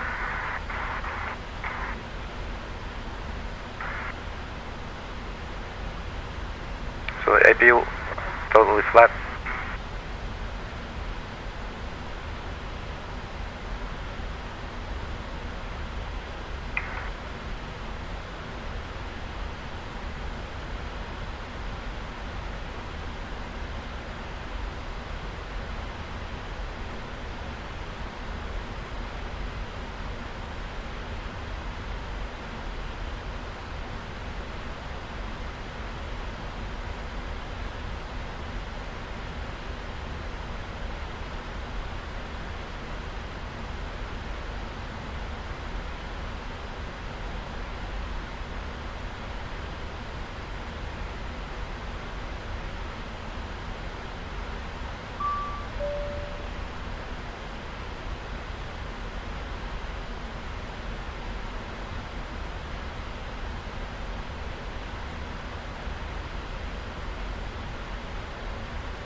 Alright.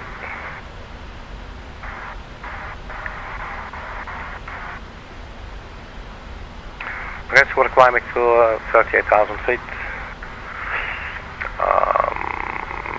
We got a new weather report, I think.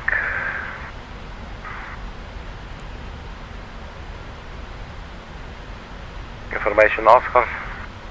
30 degrees, 9 knots. 1026. Cancel.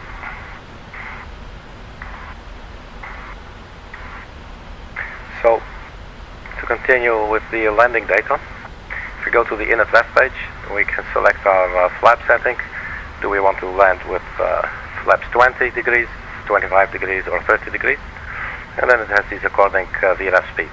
So I like to do 30 degree landing. So you click it, it will put the information in the scratch box, and then you press it. And then it's basically set. You're telling now the aircraft that this will be your final approach speed. So 142 knots. We do have to add 5 knots for wind. So that would be 147. 30 degree flaps, which is full flaps, 30. And then the gear completely down. Or well, the gear down. We're not going to put half of the gear down. 26 minutes into the flight. But now the aircraft is in alt hold, so it's a good thing to keep that in mind, because we just did a temporary climb using the flight level change. But we should actually now put it back to VNF mode, so the aircraft will manage the speed and the altitudes accordingly.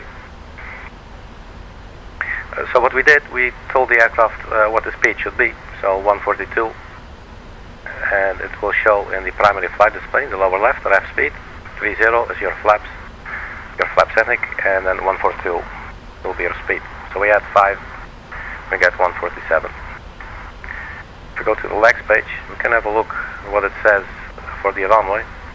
It's now saying runway 09 on left, speed 170, which is ridiculous. So we could set 147 for now. I'm not sure if you're supposed to do this. I know that in the Boeing 737, the moment you set your speed in here, basically, well, you set it in the CDU, but it will appear there. So once you do that, it will also put the speed, including the wind correction, in the FMC. So yeah, I'm just going to do it manually. So 147 knots, and then forward slash, and we're not going to put anything after the slash. I'm just not sure if it's allowing us to do so. Let's see what happens. It does. So execute. And it's a good thing to do this, because it might, affect all the step speeds above. So it doesn't all of a sudden have to make this big jump. So if you do it now, then the flight management computer can basically work out what it's supposed to be doing, and then adjust accordingly, and then plan for you, and then try to execute. One other thing that I always find interesting upon a descent is the usage of below and above. Sometimes you will have 2 waypoints, 2 altitudes.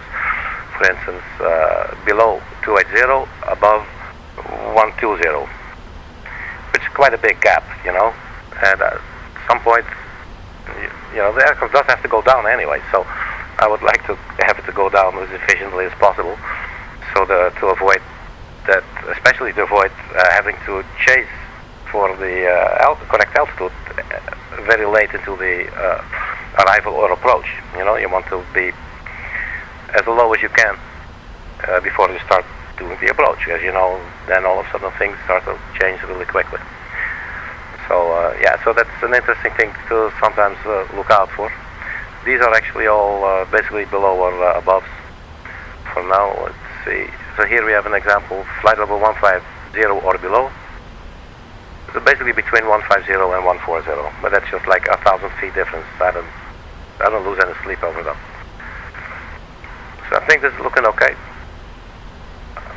We need to set, remember, 264 will be our, actually the airplane will keep on flying 264 after Papa Golf 505. But I guess it's a good idea to also put it in a box maybe. Let's put it in 264.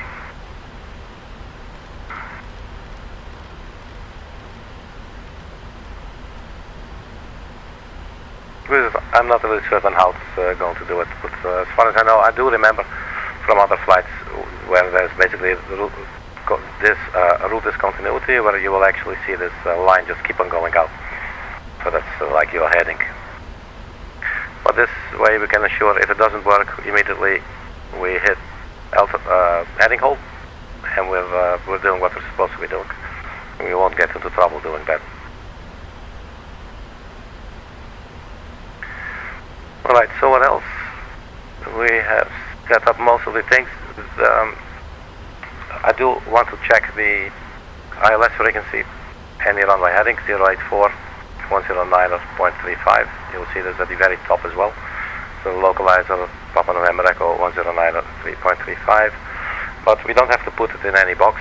If we go to the Navrat page, it will be in here. It now doesn't say anything, it says park, but this will populate once we get close enough. But that is a thing to check, obviously. You don't want, what if there's like a bug in the system and it's showing you the ILS for the other runway or whatever, you know? And you only find out when you're crashing. So we definitely do not want to leave that to chance, so we will have a visual confirmation that what we see in the box in the CDU is actually what's supposed to be there. But we cannot check that now, it's way too early for that. 4,000 feet will be our glide slope intercept.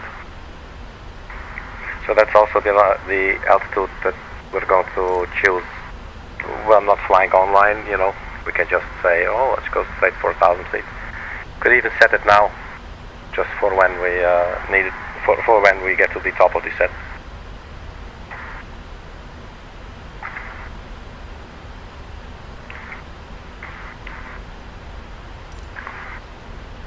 Missed approach, you climb straight ahead to 4,000 feet to Papa Golf 671. So it's right in front of the runway basically. 4,000 feet to 671, continue to Papa Golf 672 at max 4,000 feet and as directed. Miss approach with calm failure, you climb straight ahead. 4,000 Papa Golf 671, continue 672 at max 4,000, then to Lorny at flight level 070 to join holding or to start another initial approach. So there's holding pattern there. Well, let's hope we don't have to use it yet. Due to simultaneous approaches with runway 08 left and 08 right, Paris Charles de Gaulle and runway 07 at Paris Le Bourget, so always keep initial fix IG 09 left in the navigation system in case of use by ATC, and strictly comply with ATC instructions for access interception with heading or direct to India Golf 09 left. Report as soon as possible any incapacity to intercept with direct instruction to India Golf 09 left. But yeah, that I can imagine if there's like two airports really close to each other, you want to keep in the initial fix there.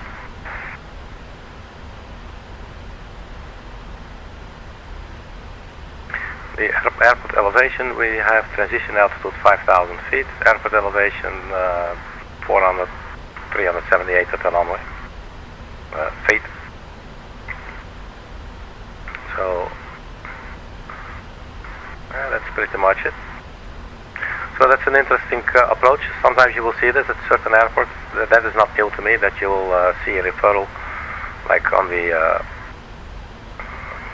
final approach chart, that you will see there's a referral saying for initial approach C, and then they refer you to one of the other charts there. That is not new to me at all. I've seen that before. But yeah, that's interesting to see that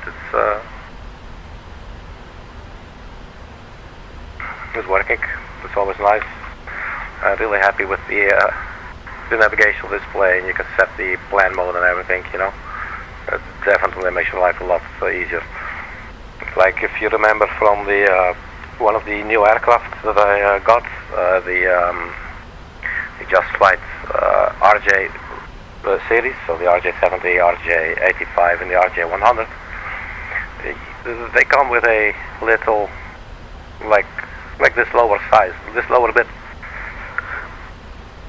of the navigational display, and yeah, that's, but the font size is still the same, so it's really a mess if you want to read it, and if you want to have it, to use it like for efficient overview, like a top-down overview, which is next to impossible when you cannot really read the names because they're all like on top of each other, you know.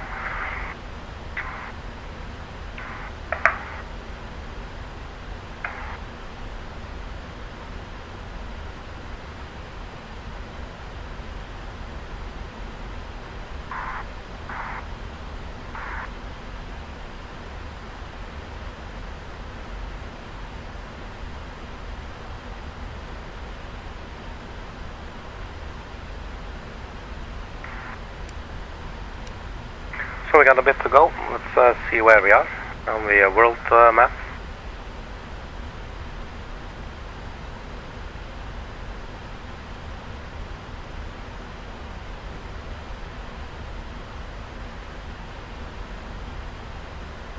So there's Sofia.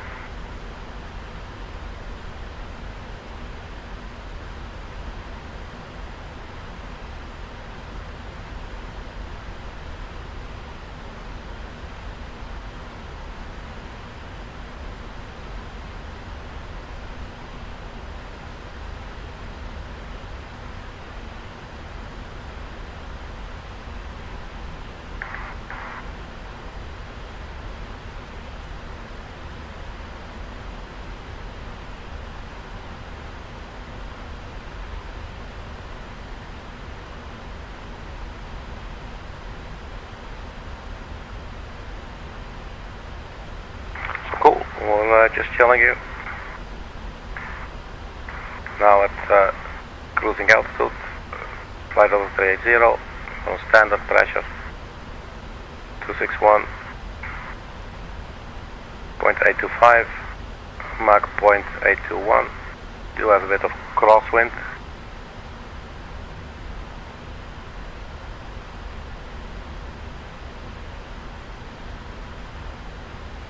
That's pretty much it.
Totally messed that one up, man.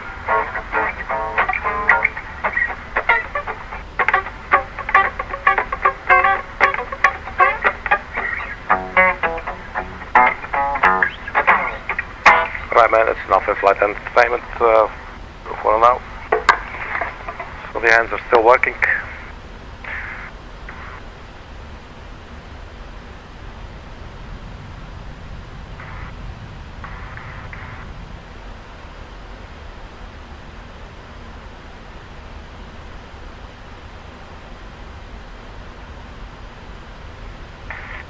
So let's check the progress page. That might not show us the top of descent quite yet. Two-step climb, nope. You know, so this will show us the top of descent once we get close enough. I'll have Student flight level 378, maximum 384, recommended 340. Well, actually 380.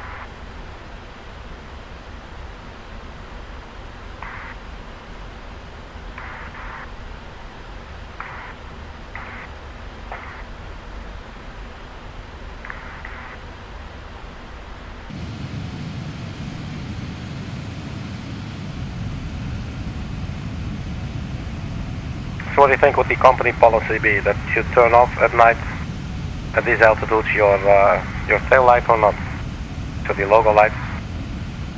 I'd be like, just leave it on, you know?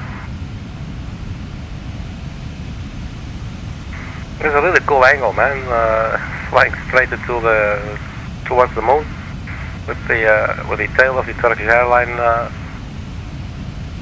I cannot get a nice angle, but maybe if we use free camera.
Nothing to see outside the window. Have to go to the cabin. Let's have a look there. Well, at least we do have some lights in the cabin. But we don't see any passengers. Probably because we have our door closed. So let's open the door first.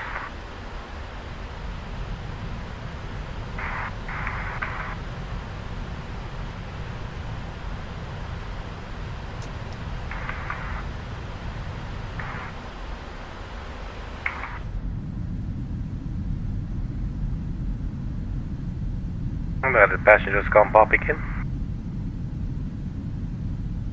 And we're sitting inside another person again. I know it's creepy.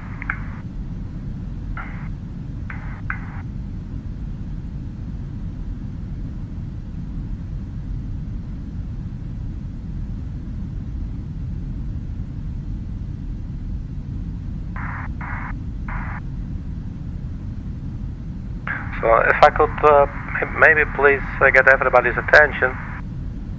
Is there anyone who knows how to operate a Boeing 777-300ER? There's no cause for concern. Sir, no, there's no cause for concern. We're just conducting a social experiment, that's all it is. No worries, sir. Don't worry about the thing. Oh, okay.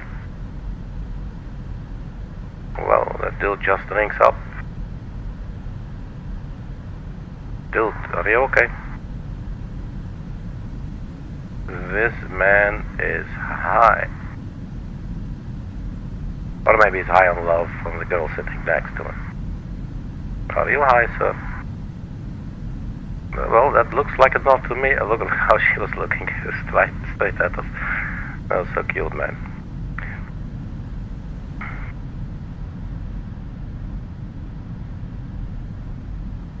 So, should I open this door? Or shouldn't I? I don't know.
after doing these jokes, let's get back to the flight deck, and we're still flying. Sometimes when you do, then I might accidentally disengage the autopilot. But AP is still on. Speed mode, LNAV, VNAV, altitude. I'm guessing you would say VNAV, alt, hold mode. Well, alt, yeah, well.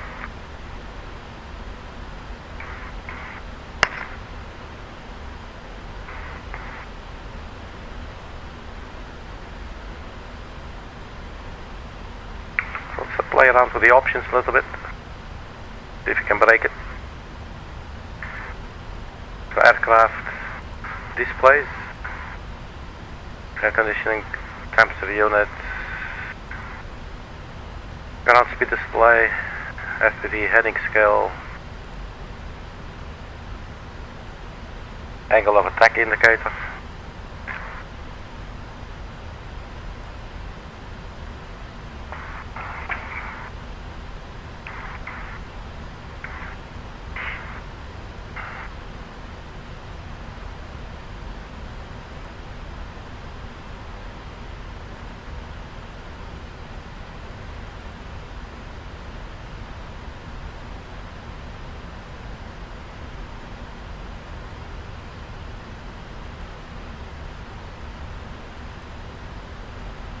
So I'm not sure,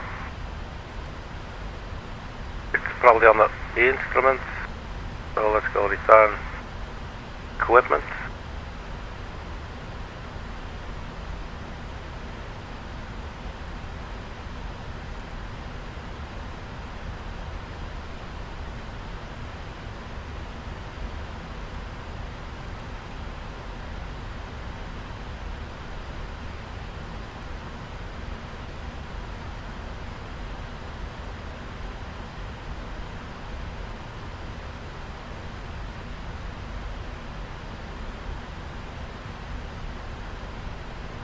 So clock type, analog or digital.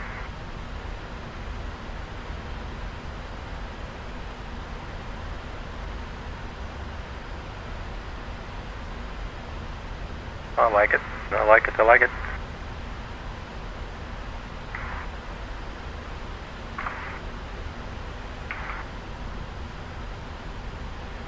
No new weather report, and then there must be coming one real shortly, I would think. So cabin sign selector, no smoking, so you can choose what you would like there. No electronics, because you cannot smoke on aircraft these days anyway. Not installed, that's actually funny.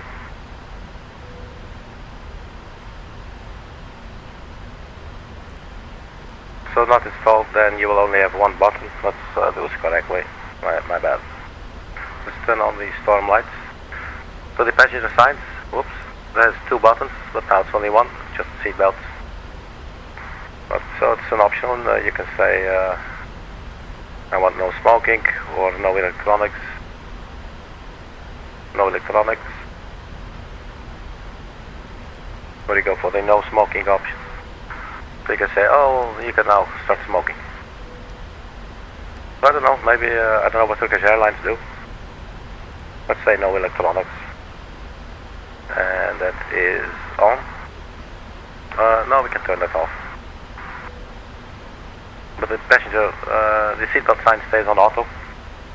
Not really sure, I must admit, how that works. There's no new weather. We got 19.5 thousand kilograms of fuel on the board.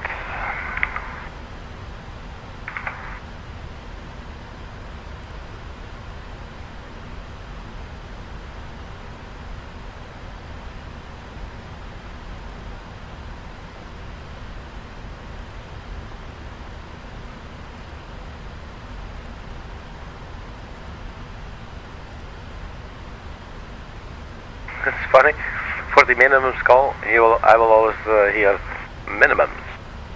But apparently there's also, I don't know what this would sound like.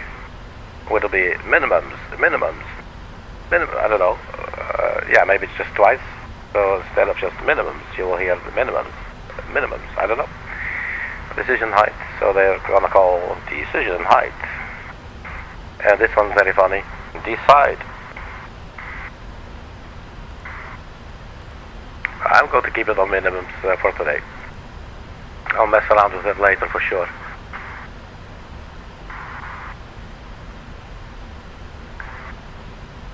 I do like the altitude call-outs. 500, 400, 300. I'm going to turn all of these suckers on. 100, 60, 50, 40, 30, 20, 10, and then I believe you can also have 5. There's our new weather. I like that. Autopilot disconnect scheme, 2 presses on silent. 1 press. Not quite sure, let's keep it on 2 presses.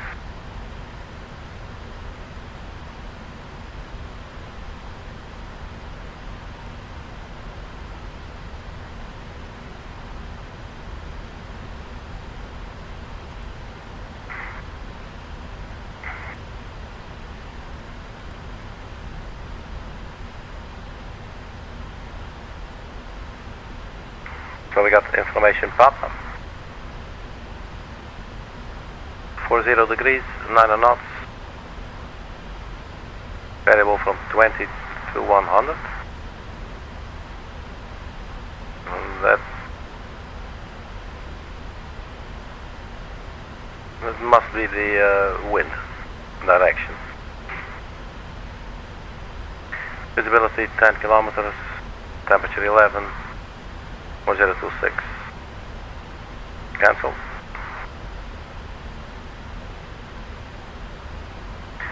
I do not believe we have a printer.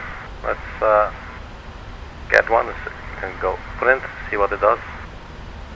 Or does it mean that it's not clickable? Ah, that's a shame.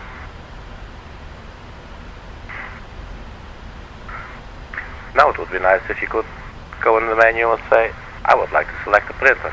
Which one would you like? Oh, well, I would like the Canon Pixma. Or whatever, you know?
I mean, marriage, you know.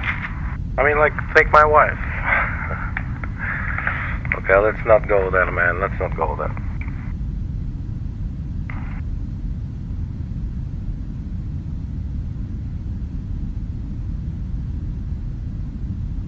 So it's interesting. Sometimes I have these jokes that I come up with, like, really spontaneously. And, but I think if you would put me in front of a crowd with a microphone, like, unprepared, I probably would be like, what the hell am I going to talk about? Like a writer's block, but then like performer's block or something.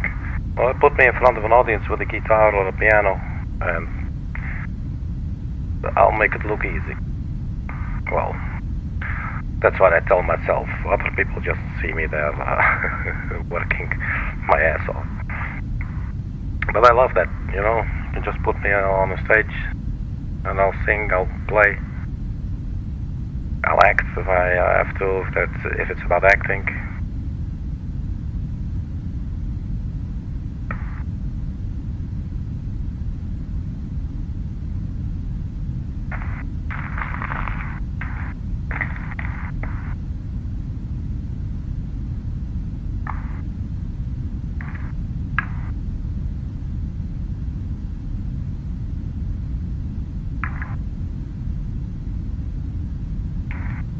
But I guess it's true what they say, never fly around your audience.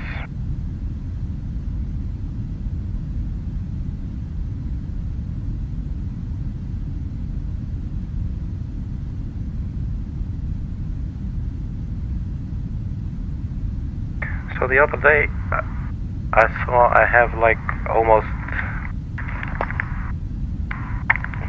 1100 flight hours in Flight Simulator. Let's have a look. Can we see that on Steam?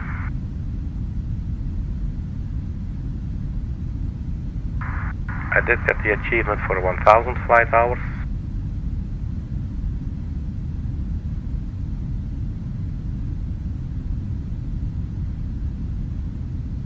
I'm just checking off the screen here. Not really sure if there is one. If there's one for 1100, for instance.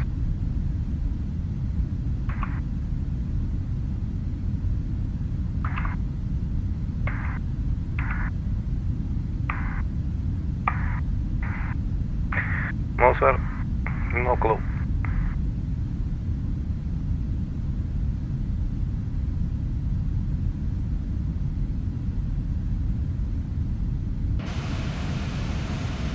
Looks like we're still flying.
Excuse me, ma'am, if I may ask you a question, please.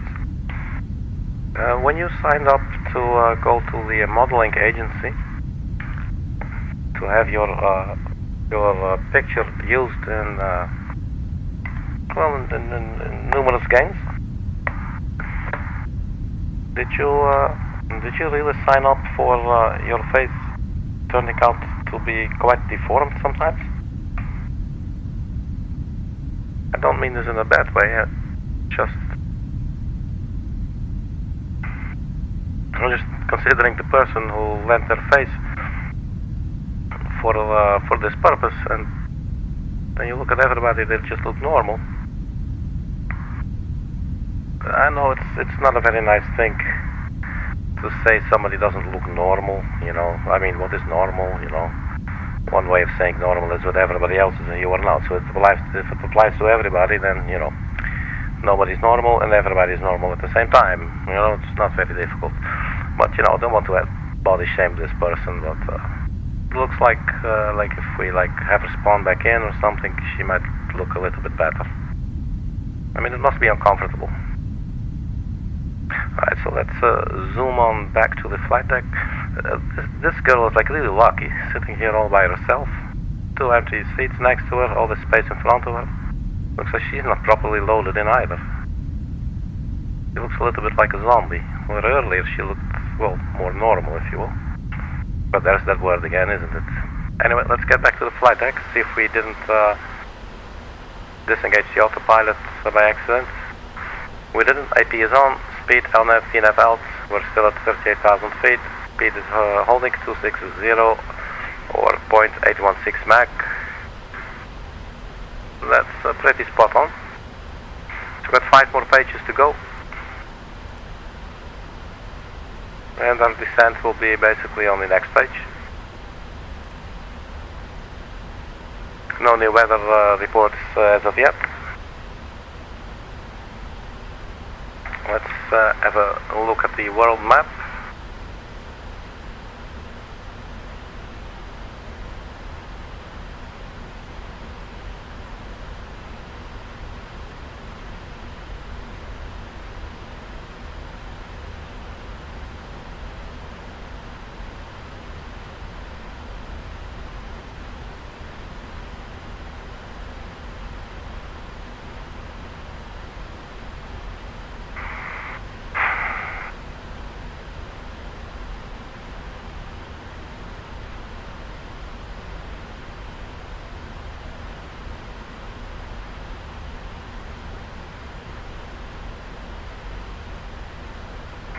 So, at a quick glance, I was reading Mussolini.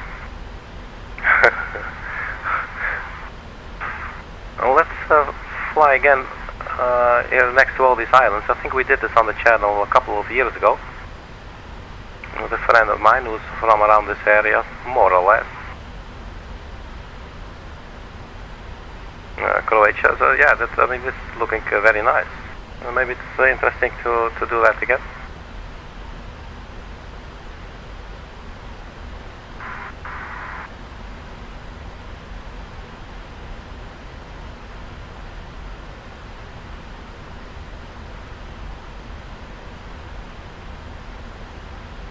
So there is a TINIL, Nanop, Uralo, and Okipa. And from Okipa we will take we could carry on a little bit, I believe, to the VOR somewhere. And then take some left, and then, well, we saw that.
That guy's looking out the window. Like, what the hell did I just see? Sorry, sir. It's just me. Sir, help. Help, it's so cold outside. Please, sir, can you let me in? Can you please walk to the door and open? Please, sir. It's cold outside. Sir, help, sir. No. That was really funny. So we're looking inside here, and we're like, whoops. And we're like a little bit like, whoops, sorry, ma'am. And we go out, and then there's this guy looking at us. Like, what the hell are you bothering my knees for? Okay, well, he lost interest now.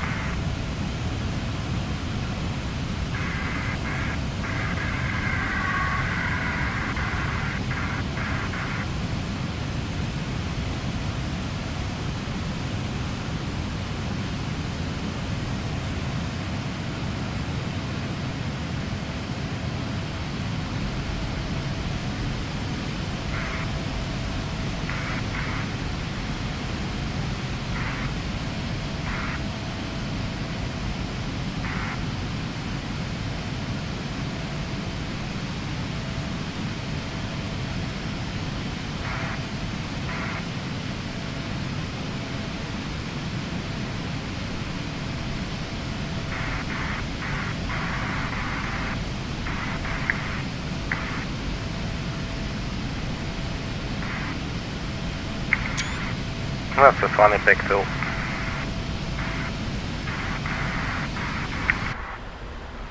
Right, step back inside.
I'm trying to see if I get this little,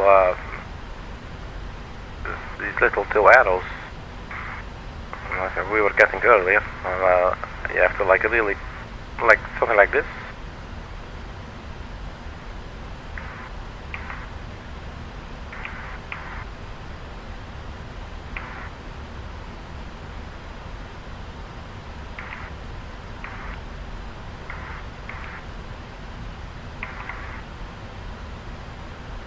Not sure what it is. I'm just trying all the windows in the background. See if that makes any difference or not.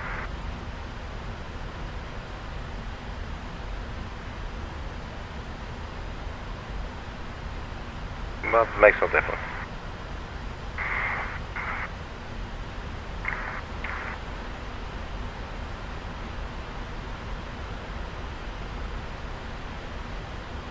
So on our way to ROTAR, and that's 144 nautical miles. That's that one right there. Well, I think that's the top of descent, but still quite a ways out. We're at 640 miles range. That's quite big.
I don't know where that came from. But I paid with cash.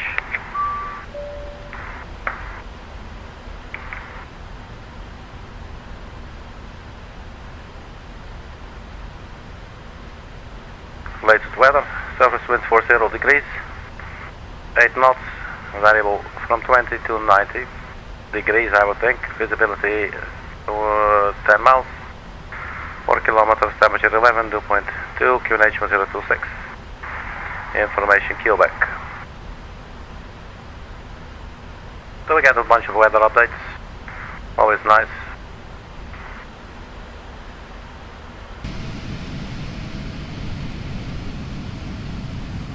So definitely some civilization there to the right.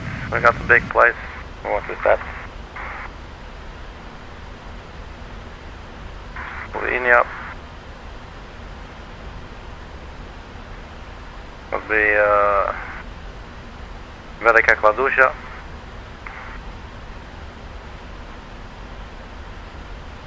Or even further, I'm not sure how far out we can look, Zagreb.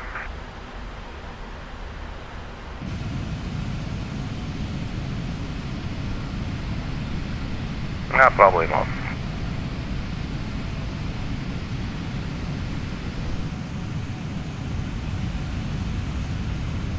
It's interesting the Turkish Airlines uses the 777 on these kinds of flights.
So back to the flight deck it is.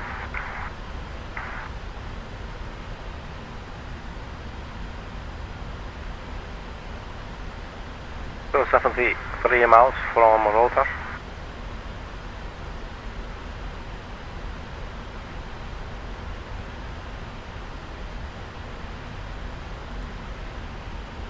Still not have the top of descent listed.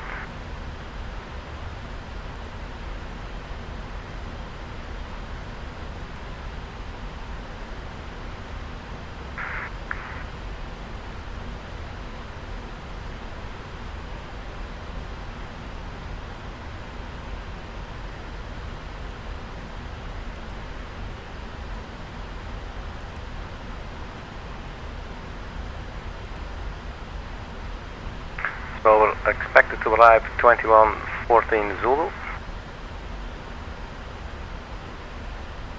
It's in about 90 minutes. So it's basically about 1 more hour of flying till the top of descent.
Right, let's have a look what's going on here on the flight deck.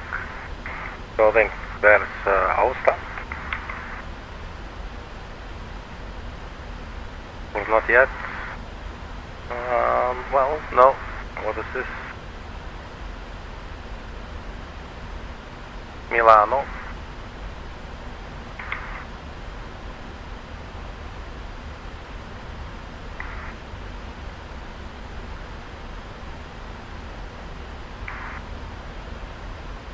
Looks nice, but we're not going there, not today. So do we have a top of descent? We do have top of descent, 273 nautical miles, 2036 Zulu. That's in about half an hour.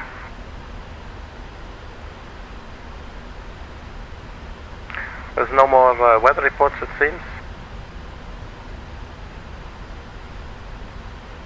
1933, 1817, 1813, 1990. So, what time is it? Yeah, we can expect one any moment now.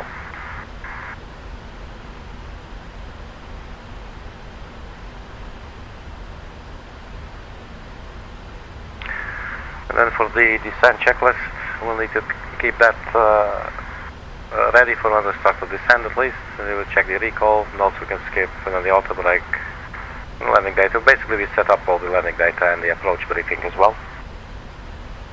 So in that sense, we're quite ahead of things. So fuel now 13,800 kilograms.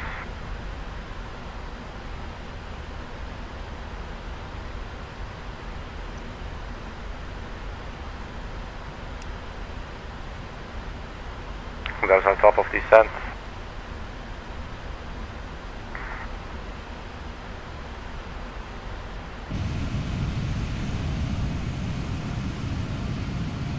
So this is Italy from 38,000 feet.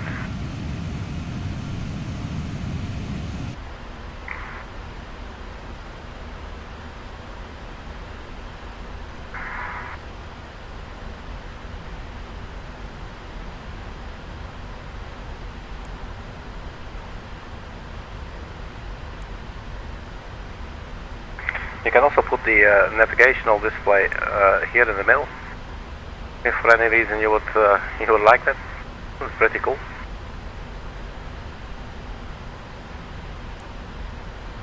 So let's keep it on the com page for now, because we should be expecting a new weather report anytime soon.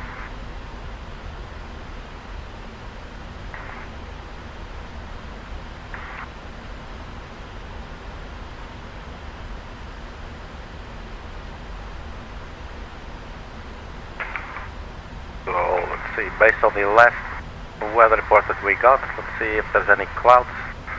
Can we see the Eiffel Tower maybe when we're on arrival, on approach?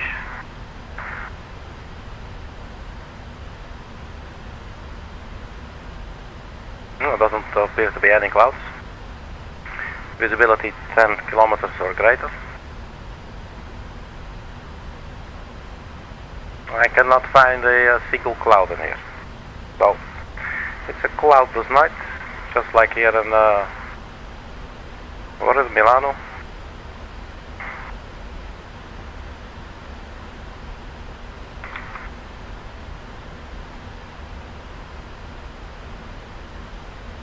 So there's a lime.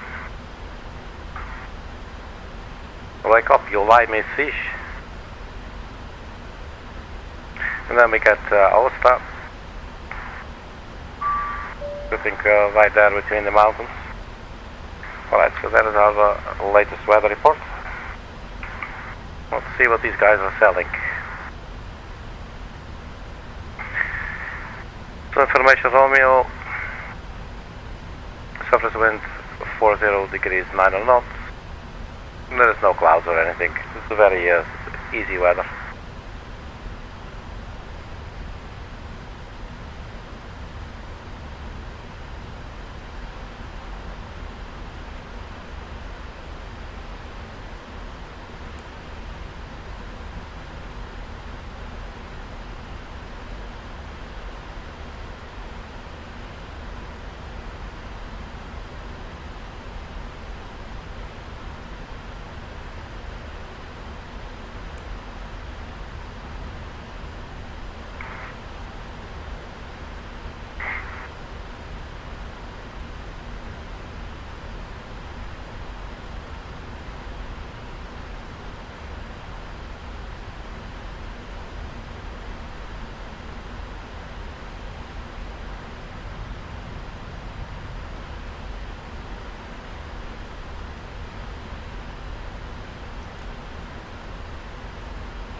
so top of descent, definitely come closer now.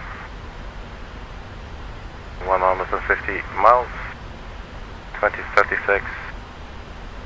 It's in about 18 minutes or so.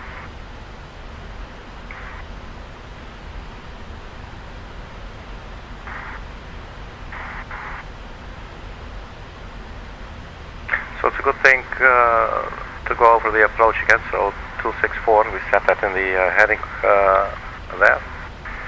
So let's have another look at the chart.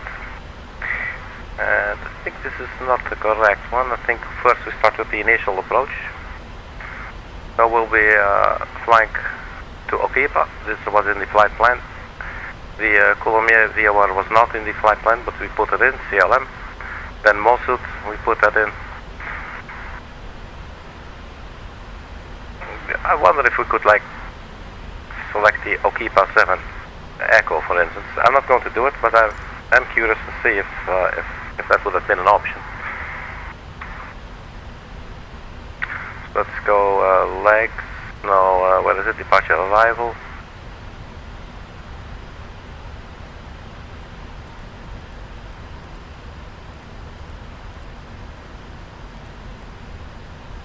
That does not appear to be in here at all. What does this say? IG-09 left intercept. Oh, that's really cool. So what we can do, we're not doing this now, so erase. So I guess what this means, we'll be flying our flight plan, following, da-di-dum, everybody's happy and flying. Then we get to Okipa, and then we get to do that route that I showed you. So from Okipa to CLM, to MOSUD, and so on, to Papa Golf 505, and then we have vectors basically, and we carry on 264 degrees.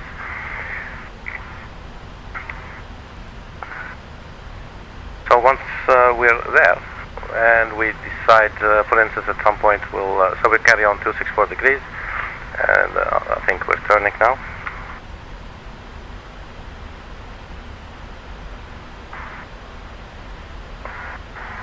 So we're now over AOSTA. Have a look outside. That's a pretty cool place, I guess.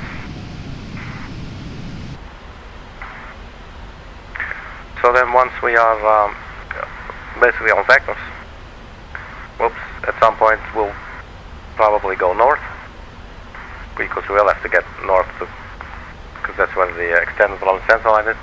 Then we turn right, and then we can, I guess we can just continue like that on the waypoint. But yeah, you can do it from the departure arrival page apparently. I would think it is the same as just choosing this one and putting it there, so like a direct to. So let's have a look if we see any difference if you actually were to choose that option.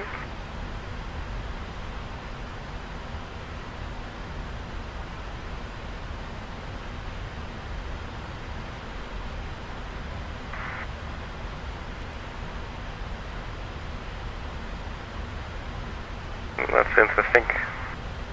I might have a look at that in more detail later.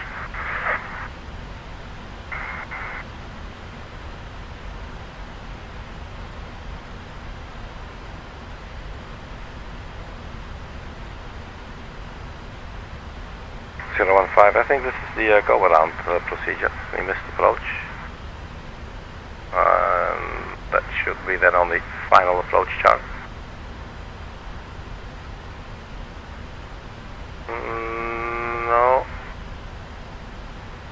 No, I don't think so. I'm not sure what is intercept course to 15 degrees. Oh, I see. It's the width basically at which the aircraft can intercept the course. So yeah, so we have to be like that. That's rather small.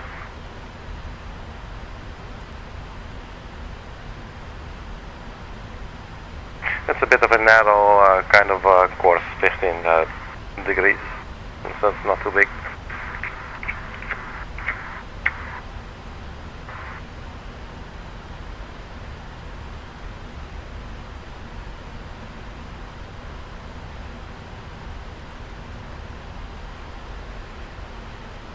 Hotel is at top of descent shortly after Givri. Time is now 20:22, so around the time that we'll start doing our descent, we will get the latest weather.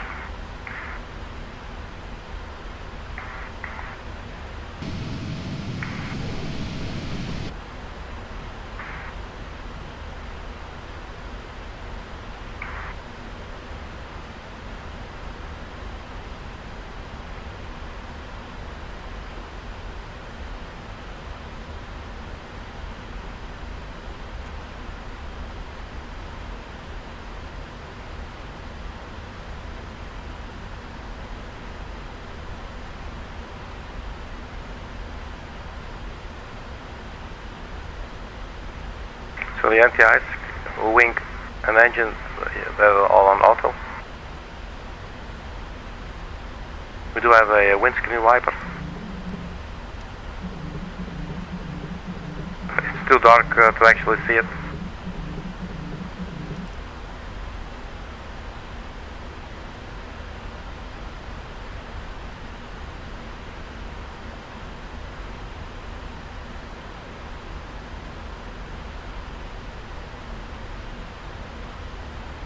So here's the pressurization system, but this is all on auto. Fortunately. But if you wanted to see something, I guess go to the air page. I guess it will be the air page. Not sure, we have our airflow at least. Left pack and right pack.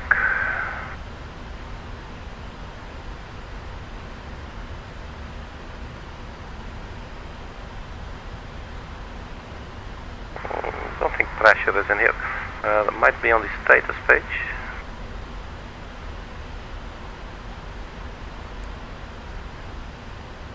That's hydraulic pressure, okay.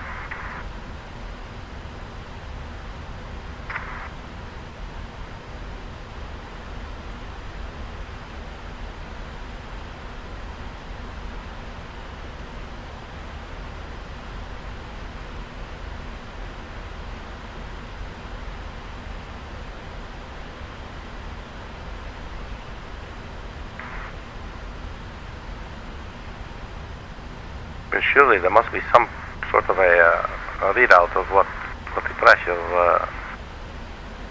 pressurization system is doing. So I think I'm probably close, but just missing it or just choosing the wrong buttons. The electricity, I would not expect it there, but right now I'm thinking let's just check everything. That's also one way to get to know the aircraft little by little. Main battery, APU battery voltage is external power, AOSTA is APU gen is off, external power is off. We got the energy coming from the left and the right main generators, which are driven by the engines. Nothing that looks like hydraulic, like cabin pressure or anything. It's probably in some really simple place that I just totally missed, so just bear with me. Let me sidetrack here for a moment. Our top of descent is in 87 nautical miles.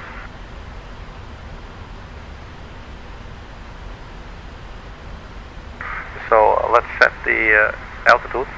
That should be 4,000 feet for the glide slope intercept altitude. So 4,000 feet. We can easily just set it now, since the aircraft is in VNAV alt hold. Still autopilot on, speed and LNAV engaged. Right.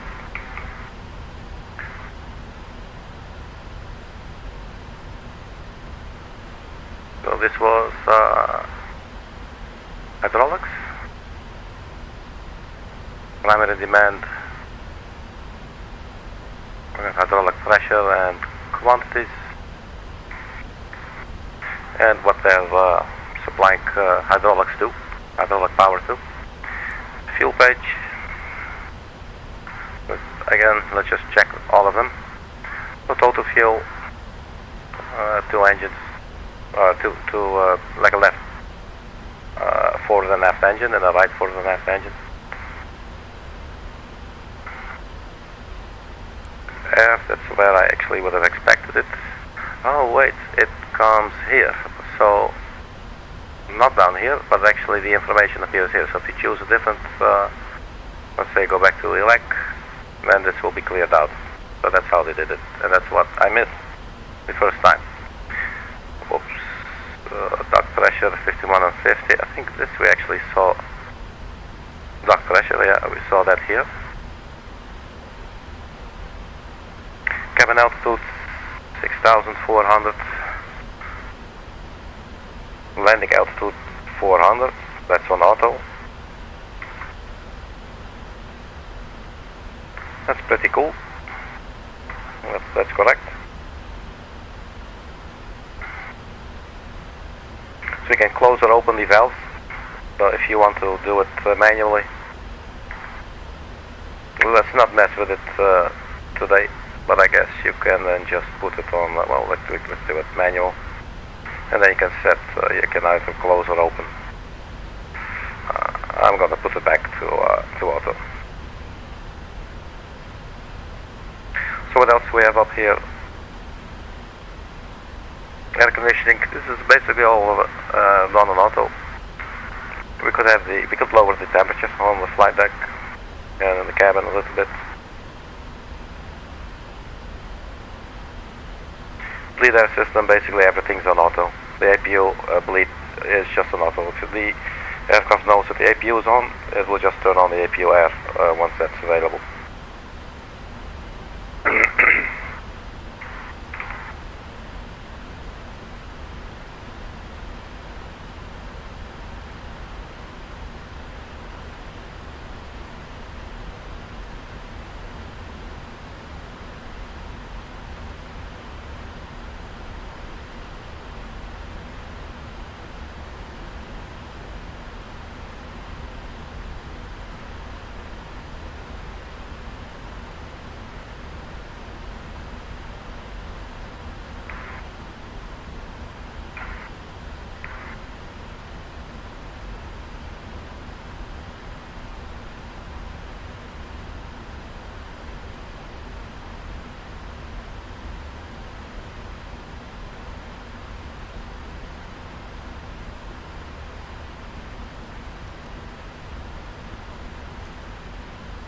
So if we turn off the right forward window heat, well, we get a message.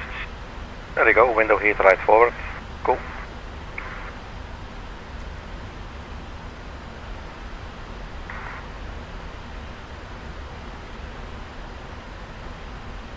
Top of descent coming closer and closer. 56 miles. Temperature dropping on the flight deck for a 20. And it's aiming for 21 in the cabin.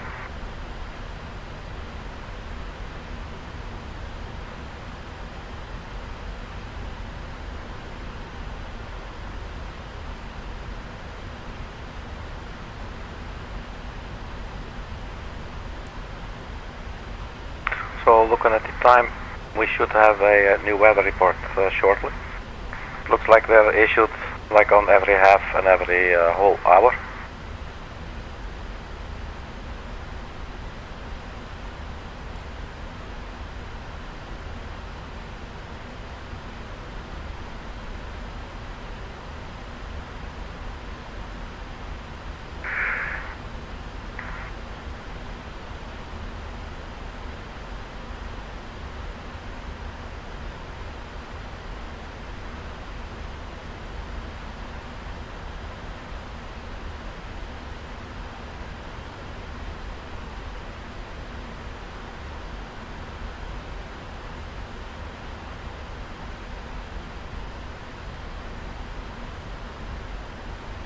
That's funny. We got DME for something close by, DO.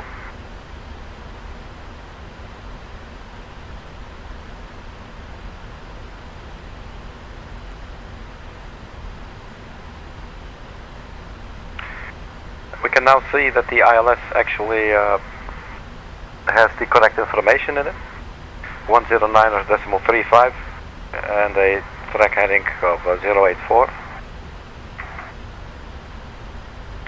This is the values you will find in the top of the final approach chart. So 109.35, 084. So that's what I showed you earlier. It will at some point auto-populate. But it's a good thing to check. Obviously that it's not taking, you know, some other runway or whatever. Or none at all. And I'm not sure what this is tuned into. I would guess there is a similar, let's see, can we see DLM? I'm not sure.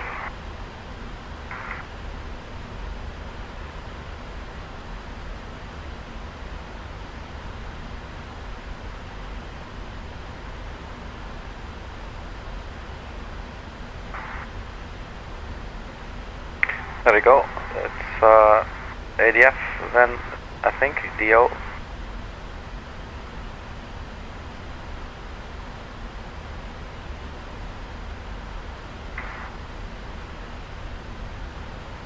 ADF left and right appears to be empty, so I'm not too sure what's happening there, why this is picking up DO.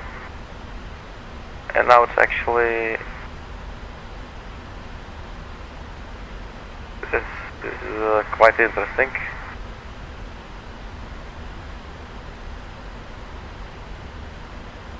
So if we were to trust this, I'm not sure why it's, I'm not saying it's wrong, but looking at this would give the impression that we're now 13 miles from the runway,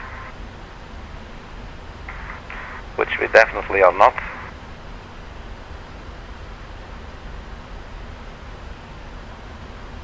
But we might be close to the DOL ADF though. But automatic direction finder, I believe, has no DME, so I'm guessing that's also not the case. So what do we have here? DOL airport. Open charts.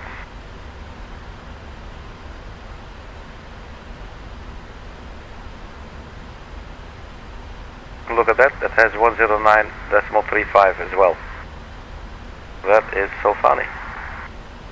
109.35, yeah, that's exactly what it should be, right? At Paris. Only we have 084, and here they have 052. But that does explain why it's giving us a DME.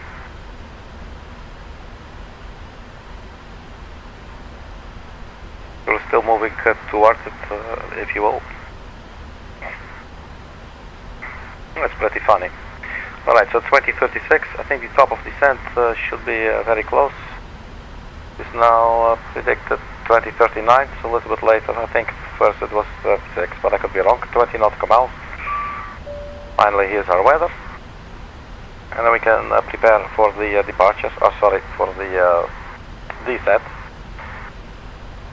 Surface wind 40 degrees, 9 knots, variable from 20 to 100, visibility 10 kilometers, temperature 9, dew point 1, QNH 1026. Alright, let's get the descent checklist up.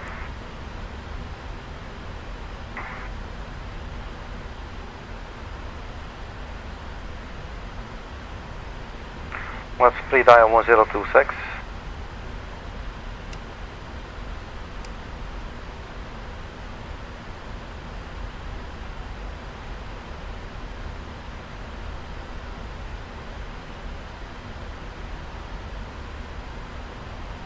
to 5, 1026.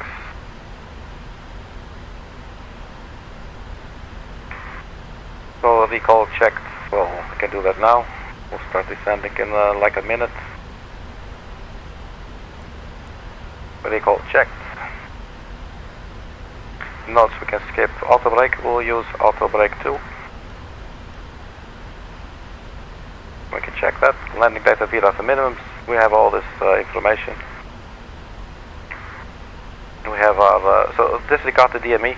We just saw that there happens to be an airport really close by here. That happens to have the exact same ILS frequency as our runway. So do not be alarmed about that. But we have our values 109.35084. We got radio altitude 100, and we have our ref speeds. We could have another look at the ref speeds, see if they may have changed or anything. 142, that's still the same.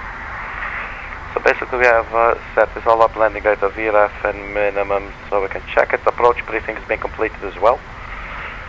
So as I said, we'll keep the heading 264 when we're arriving at the airport. We got the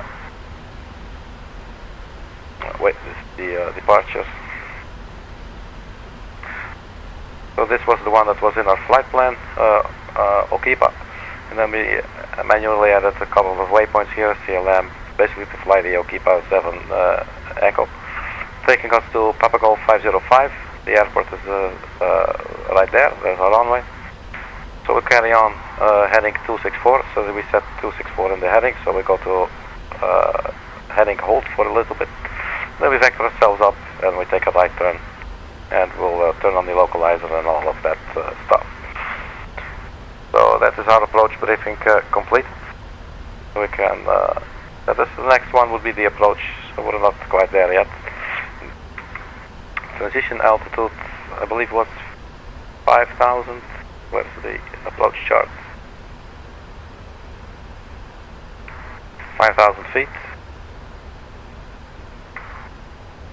And here is our descent. So let's go to Paris, people.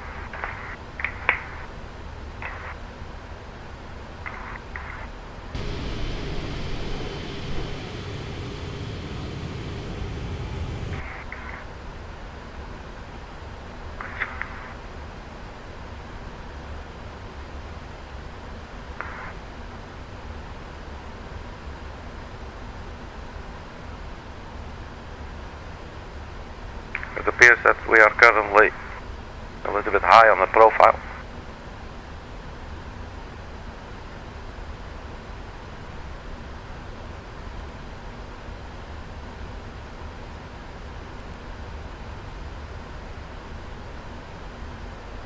We're like 2,300 feet high. So let's get some speed brakes out. See if we can. That's going to help if we create a little bit of drag.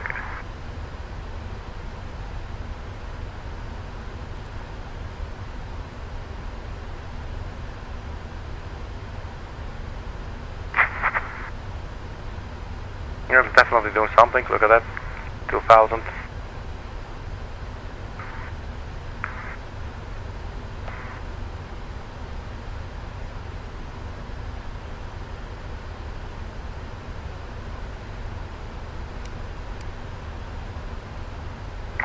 Sense, because the flight plan wants us to be at flight level 314 in about 3 nautical miles. That's right there.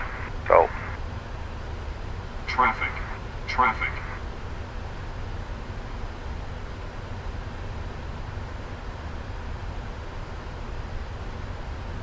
they're moving away from us.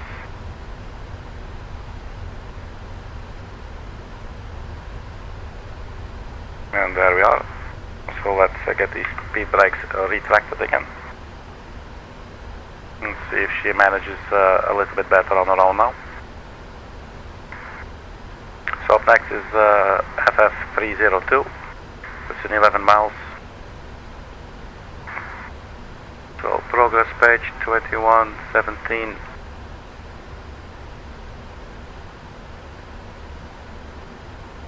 Yeah, that's quite a descent.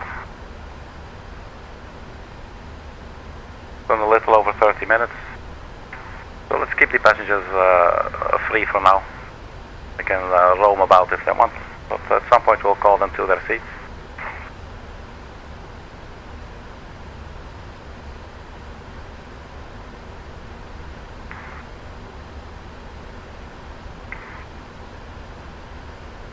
So we're currently on profile. Speed 256.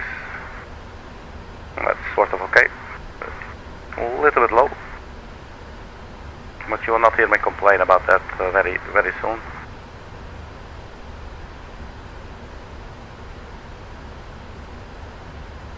Alright, so we set the auto brake to, and we basically have all our landing data. We have our QNH 1026, and the transition altitude will be 5,000 feet, at which point we will go to local pressure. We're now still at 2992 or 1013.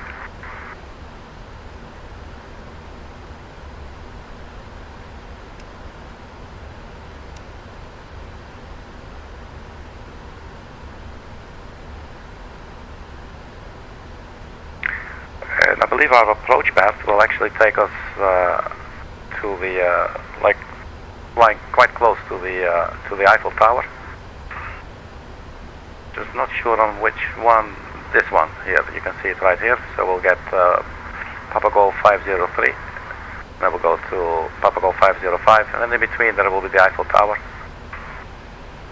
which is 1173 feet high.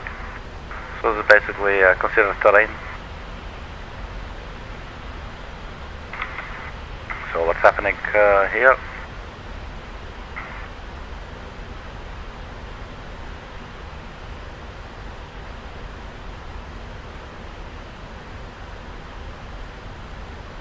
Nano, 39 miles, flight level 206, speed 256. So we're right on schedule.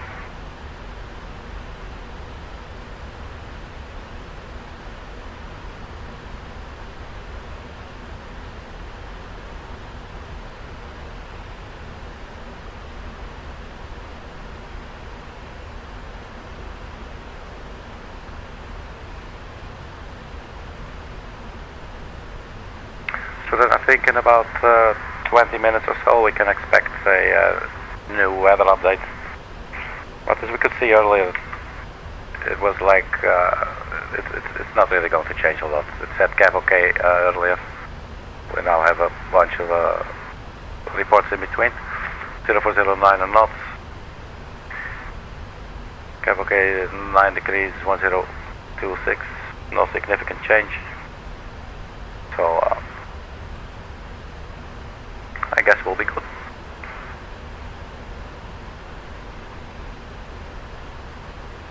So runway 09 are left, so what do we do after we touch down? Which direction actually do we go? Always a nice thing to check before touching down. 09 are left. Really we get the shortest runway? We have 09 are left, right? Or do we have 09 are right? We have 09 are left for some reason. I mean, it's okay for this aircraft, 8,858 feet.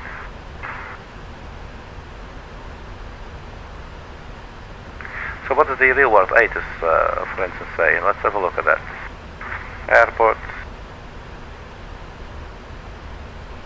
And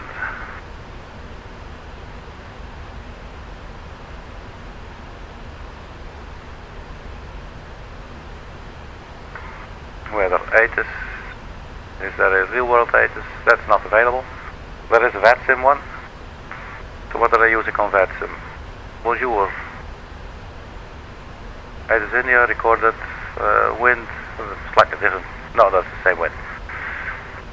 1026, expect 7 Echo 7 November, ILS 09 left. Okay, funny.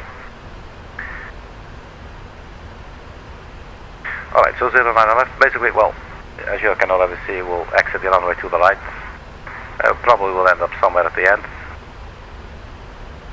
And I have to cross the runway 27 left for 09 right, if you will.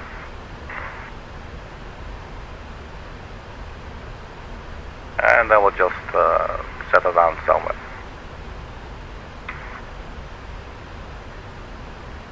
So this continuity will keep it in for now. If anything, it might serve just as a reminder, but you know, I won't forget.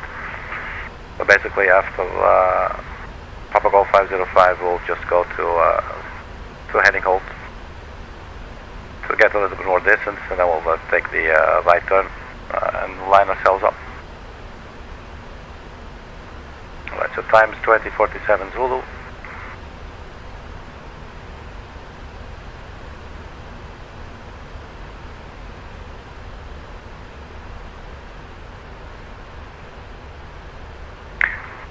Still on profile. Only like 26 feet deviation, so that's nothing negligible. It is windy, you know.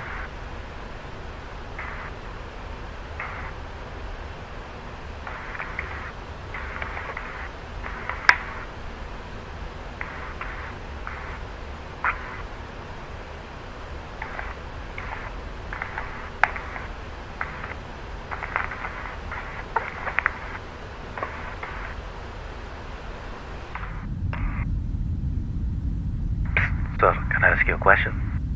Have you ever been to Paris before? You know, I've heard that in Paris they have sheep walking in the streets and in the shopping malls. And this guy's going to turn and he's going to say, "Man, that's in every big city." Oh, so with that, let's just go back to the flight deck.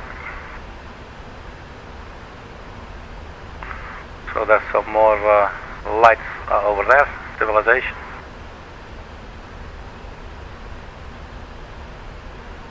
So 2049.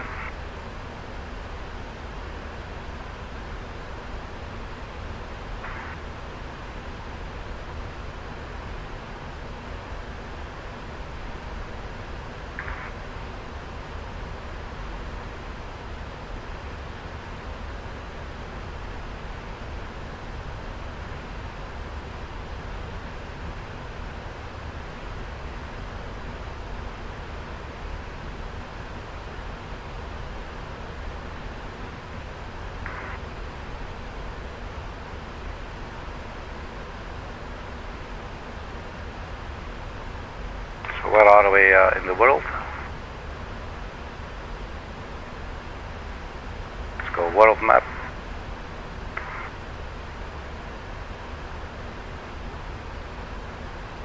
So we're on our way to Nanop. And we're close to Lusigny-sur-Bars. Well, don't you know that? It's close to Préaugant and Montiarami, you know, and Mesnil-Saint-Père. I mean, duh, you know. How could you be so ignorant? Alright, man, no more pussyfooting. That is the Paris area. So let's go land there. So there's a Okipa comic interview.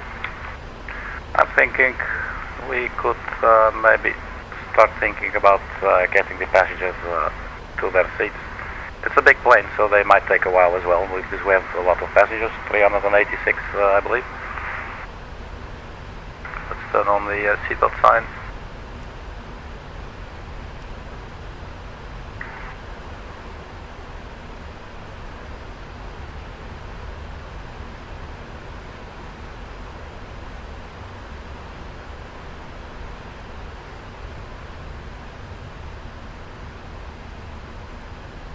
Good evening, ladies and gentlemen. This is your captain speaking.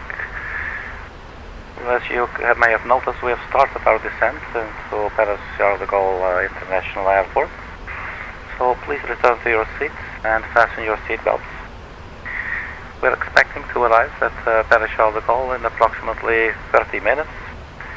The temperature in Paris tonight will be around 9 degrees centigrade. It will be a nice open sky. We hope you enjoyed your flight with Turkish Airlines. On behalf of Turkish Airlines and the entire crew, thank you. Alright, so I guess we nailed that.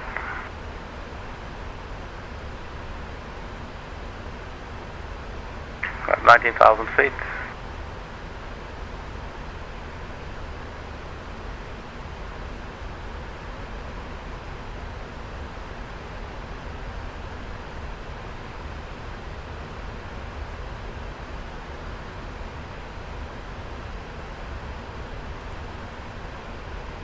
Right, so on our way to FF301, which is right here, 1 mile. Speed 300.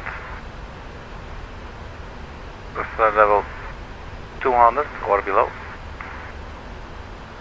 Well, speed 300 we're not doing obviously, and then we're up to Urelo 256 and flight level 160 or below.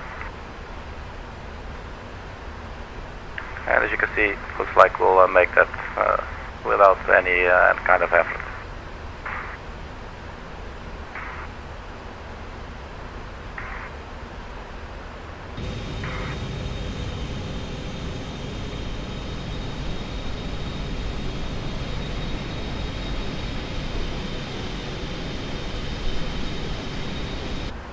So definitely getting a little bit closer to civilization.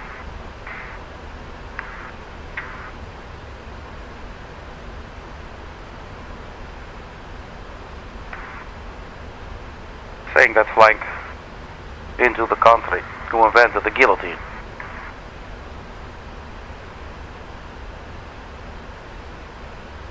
Well, obviously that says nothing about the country, right? It just says something about mankind. We're just a virus with shoes, as Bill Hicks so eloquently put it once. So there's our arrival area. Look at that.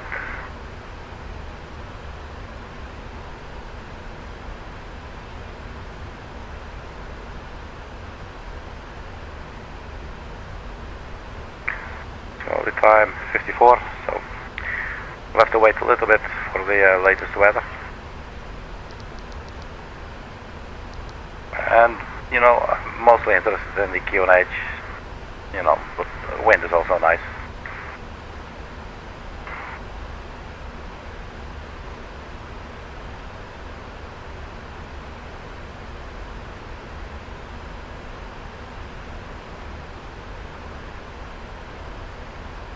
So I was able earlier to have a nice screenshot with the moon and the tail of the aircraft.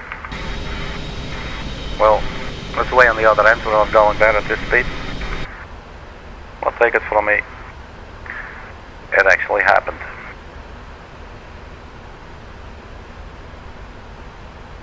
Right, 6 miles, Urelo, and then comes Okipa, and then there's all the other waypoints of the ones we added ourselves, or at least up until PG 505.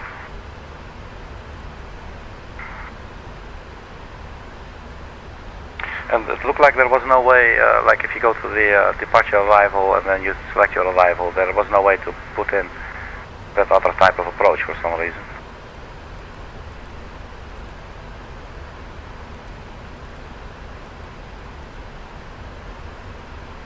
So, yeah, let's get back to the next page. Urelo 3 miles. 60,300 feet.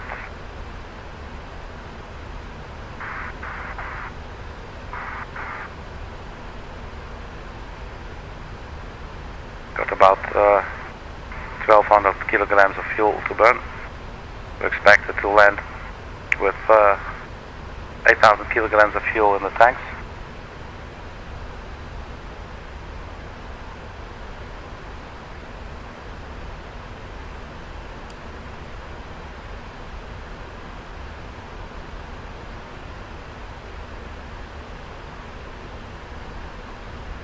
So at Okipa, it wants us to be speed 256, and then above flight level 140, but below flight level 150. Fortunately, we never encountered it the other way around, otherwise the aircraft would probably, you know, splice in two or something, which can be quite dangerous to the structural integrity of the fuselage. Usually, your boss will not be very pleased if you do that kind of stuff. So that's why we're just following the rules. You know, we're not doing anything crazy.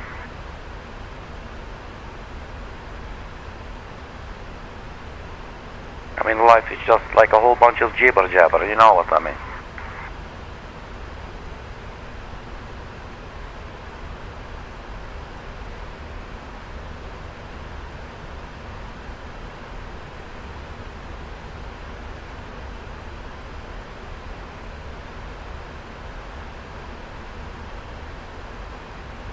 Well, there's the City of Lights.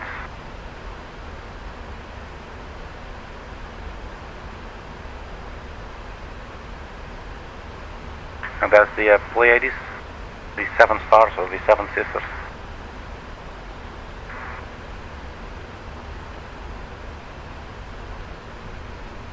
We're at 14,000 feet.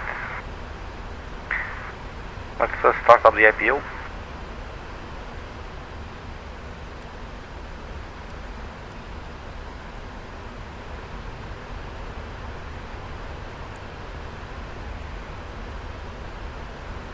And we should see the APU start, well, start to start pretty shortly. There it comes, RPM is coming, oil pressure, oil temperature slowly getting to more acceptable temperatures. The EGT is rising up there. That should, I believe it should go around 400 degrees or something. At least it's like that in other planes. But it may overshoot first and then it will settle down. The RPM still trying to reach 100.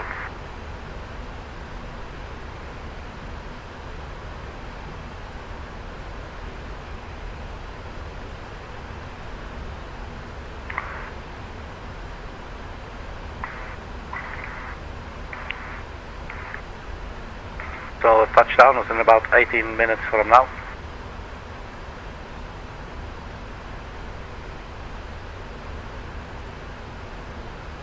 So the APU is settling down there.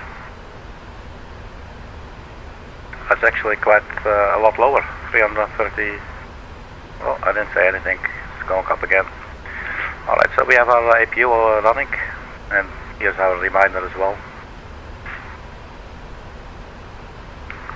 Let's get to the comm center for a little bit.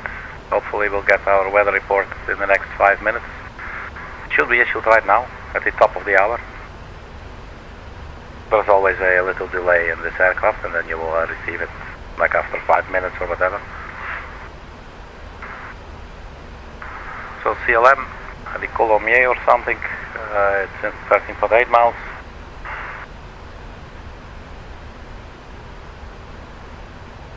So the airport elevation is 400 feet.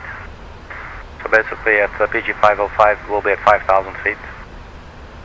And then up next is IG-09 left, 4,000 feet or above, and that's the glide slope intercept altitude. Let's make that 4,000 and not above. Although, you know, I don't think we have to do this. Let's forget it. We'll see what happens, but this will probably just go straight to 4,000 feet. We did put in the approach speed, 147. But looking at it again, the approach speed has changed somewhat. So at this, the way we are now, flaps 30, we'll have 138. A little bit of a lower approach speed, but we do still at 5. So this gives us 143 knots with the flaps fully down and the gear down. So we have an update on the final approach speed. Never bad.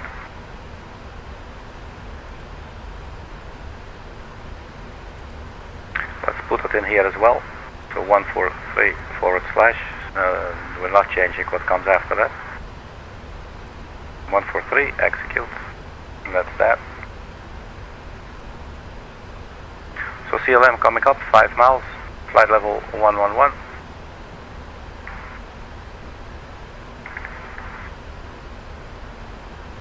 And this little pink arrow here is our friend, showing us if we're high or low on our descent.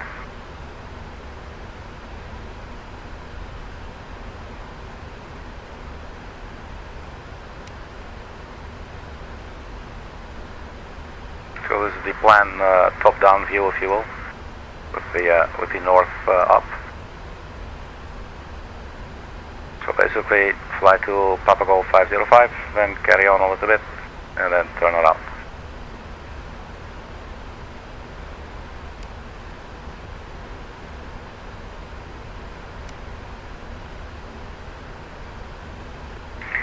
And maybe if we set like 20 miles for the turnaround point.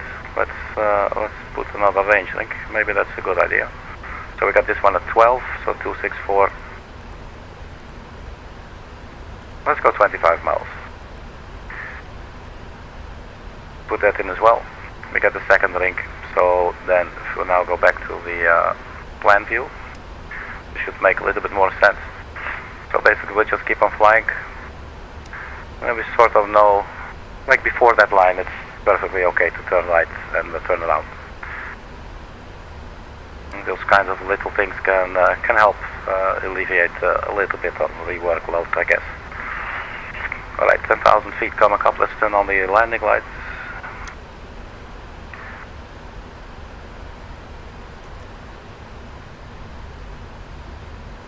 Ladies and gentlemen, this is your captain speaking.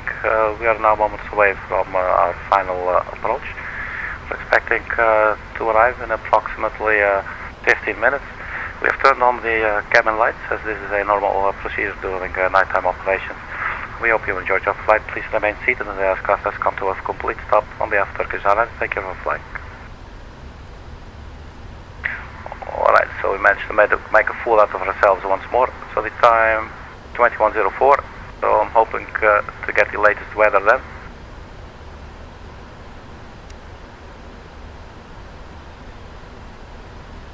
So standing by for the left turn to Papa Golf 503.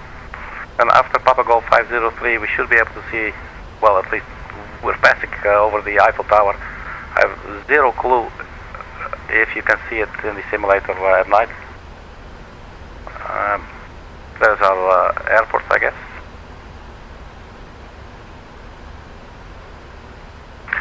But we might not even look at the left side because we need to focus. So back to the legs page. Papa Golf 503, 240, flight level 74.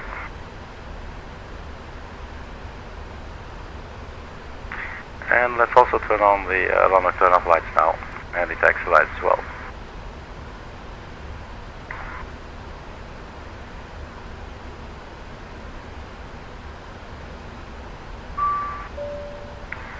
Cool, there is our weather. No, it is not. Cabin is ready. Ah, okay, that's the message. The cabin is ready. That's also good to know.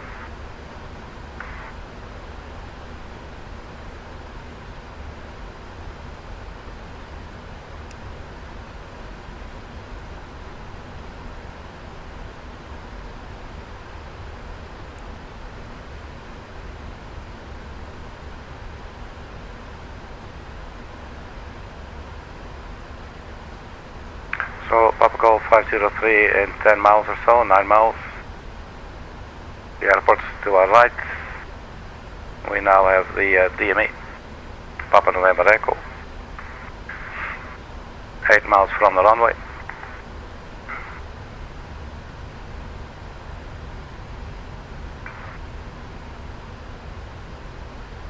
So that's right there.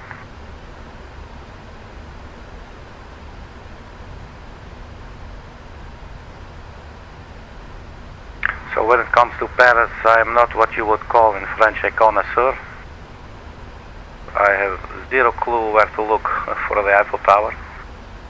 Oh, there it is. Look. That's cute. That's the Eiffel Tower for you. And there's some other famous landmarks there. Alright, let's keep at it. 8,000 feet. Here's our weather report, I think. The wind 40 degrees, 9 knots, nothing changed really, 1026. Alright, so let's get back to the checklist.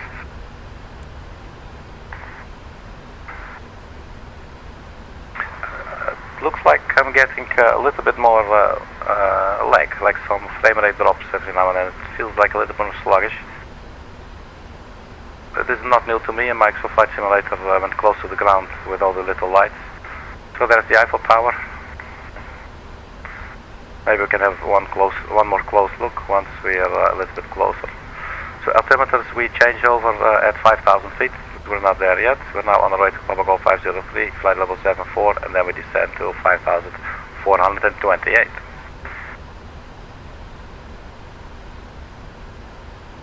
speed 240. Let's check the charts if they have any speed restrictions or anything. Not this one, but this one. Doesn't look like it. So I guess we're okay.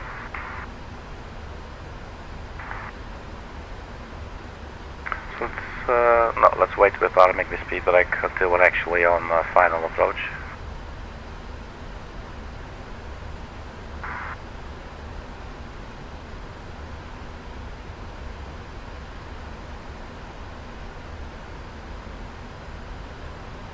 So there's the Arc de Triomphe, there's the Eiffel Tower.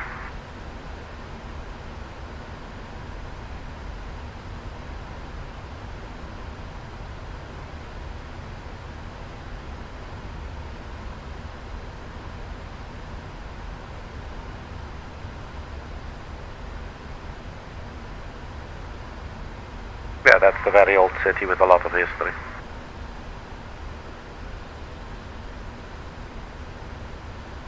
Papa Golf 505 coming up in 7 miles, 7.7.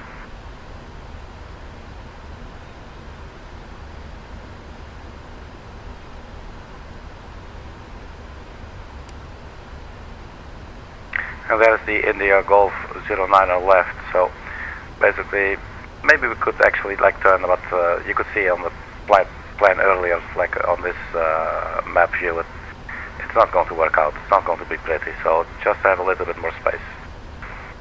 So 264, and then we'll go north, let's say 354.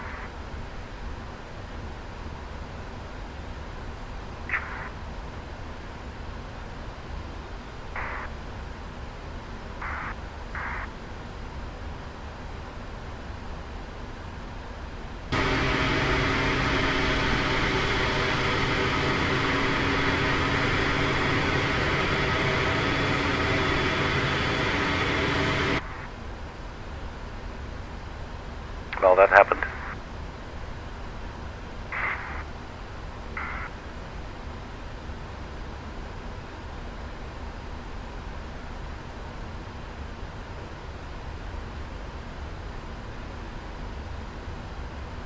So it's reminding us that we need to switch over to local barometric pressure.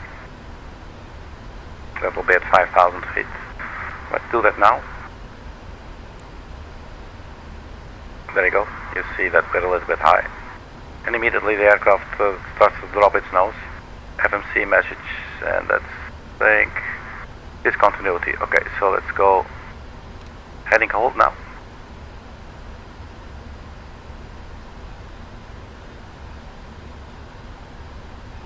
And then we carry on for just a little bit. So the altimeters we can check. We'll continue now. It would be a landing checklist, and that's speed brake arms, landing gear down, flaps 30. Let's have one final check, the inner left page, so 138, nothing has changed there.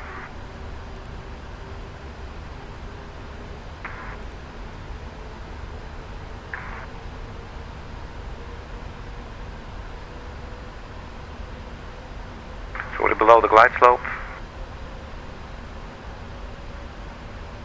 And we're basically holding altitude for now. Our speed's going up though. That's, I don't need that. It's really going up. No. That's we're not doing that. Where are you?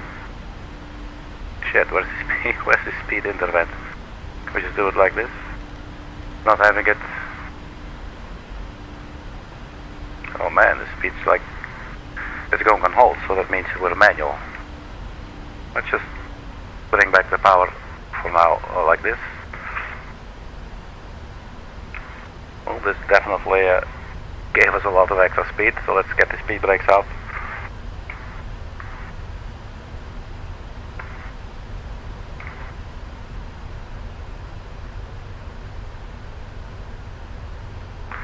Alright, so caution speed brake extended, yes, that's what I want. It's a shame because we're quite high speed now. Like actually, you're not even allowed to go up faster than 250 knots. So from now on, letting us overshoot the 20 mile or 25 mile mark. Here it's saying drag required. So how are we going to do this? Let's go right turn. 354 degrees.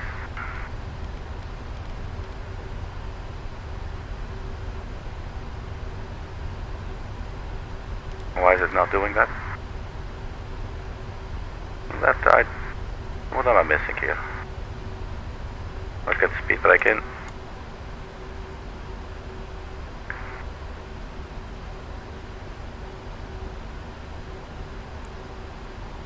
And then you click it. Okay. Heading select. Our speed is a little bit high, but it's okay. We should have been at 240. We're now almost at 4,000 feet. So let's see if we can do a direct 2. And then we say LNAV. We're below the glide slope, so we're in a good place. And if we now turn on the localizer, that will intercept at some point, and then we're completely okay. We just need to manage the speed. It wants us to be 1901 in 20 miles, so there's still 20 miles to go, you know. So that's why this ring, or basically this distance was that's the whole idea. So if anything happens, like just did actually, and yeah, I did not anticipate that all of a sudden it would basically, when it's going to a halt, I think basically could interpret it as you have control of the speed now. So you put your hand and you hold the throttle levers. Right, so 4,000 feet, VNAV path, so it should hold at 4,000 now. Localizer is still armed in white. It sounds so romantic, armed in white.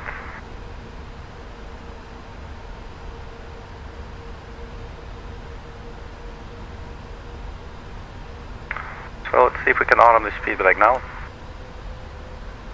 It's a little bit premature maybe, but we'll see.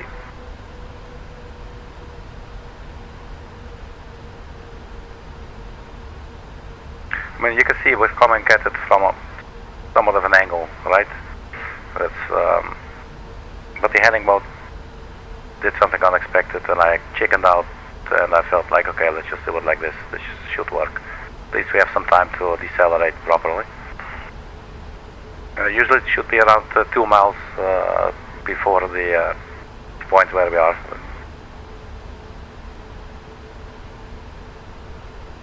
So ground speed 232.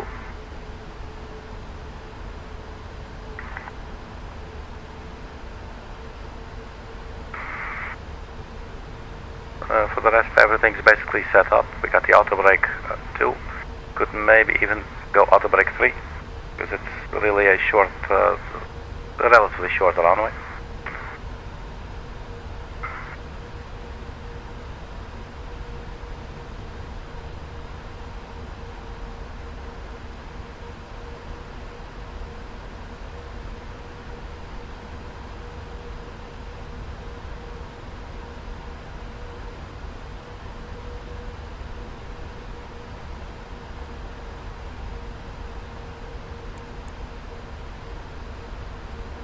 Try something here for a bit.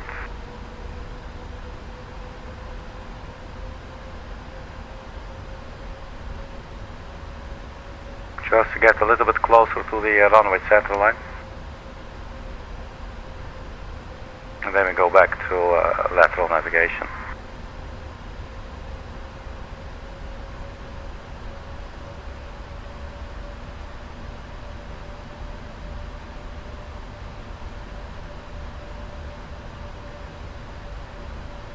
We'll need to rearm the localizer. And that's captured. Look at that.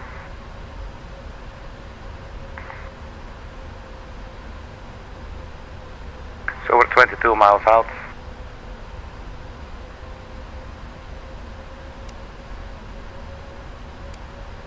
And then the ring there is basically where we can expect the glide slope to start taking us on a 3-degree slope downwards. There's the airfield. That will be our runway, the one to the left, 09 on the left. Yeah, we're still 20 miles out, so yes, indeed, there is great visibility. Right, the aircraft starts to take it easy on the thrust, decelerating.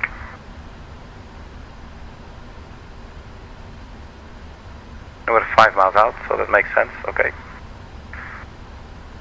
So light-wise, I think everything has been set up. We are 18 miles from the runway.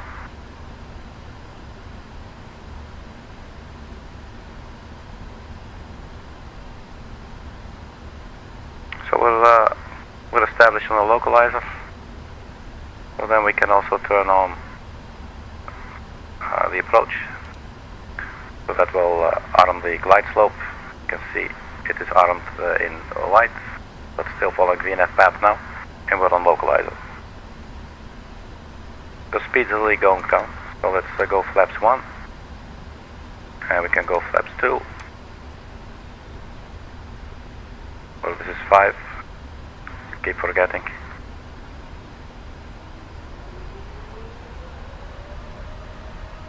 We don't have speed in the box yet, so at some point, I'm not really sure when, but at some point on the final approach, you will get speed control here. I do apologize.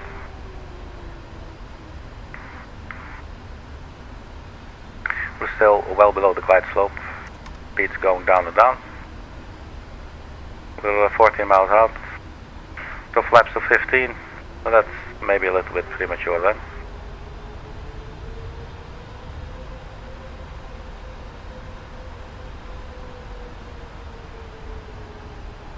So the speed brakes aren't. So really convenient to have this little checklist down here.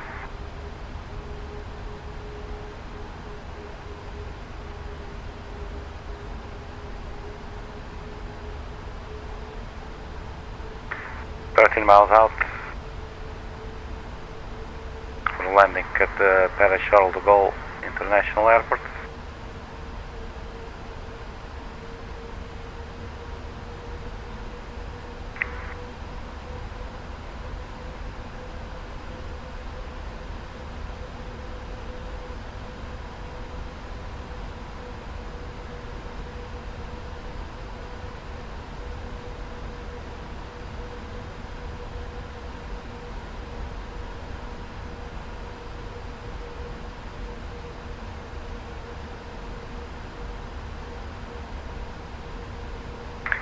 Here comes the glide slope.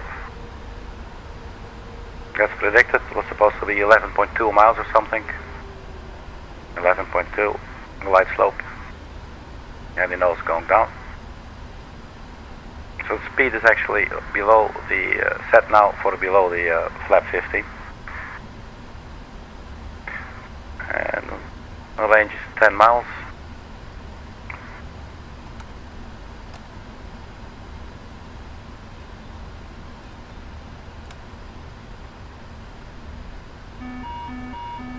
Okay, gear down.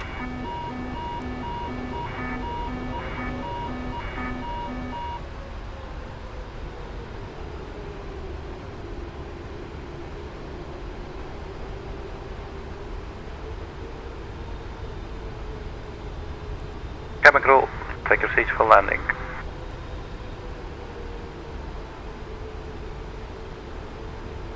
So flaps 25. And the VRF speed 138 was 140, 142, 143. 2500. 143 and flaps down. So flaps 30.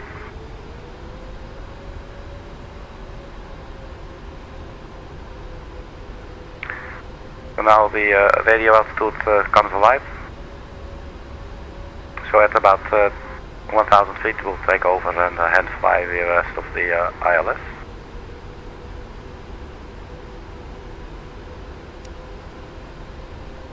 There's our runway. And there's the landing checklist completed.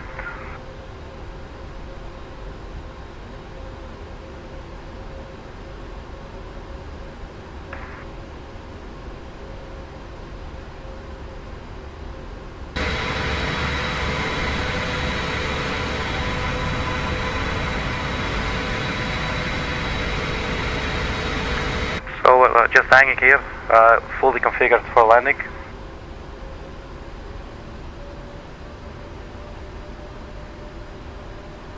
So 6 miles out.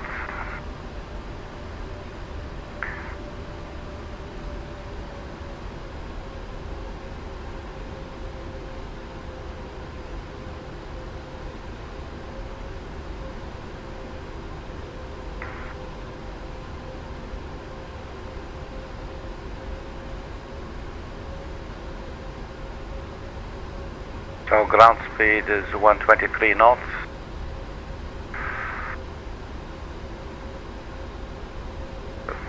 Seven, I think our or you times it by 5, so around 600-700. Yeah, that's okay for the descent rate.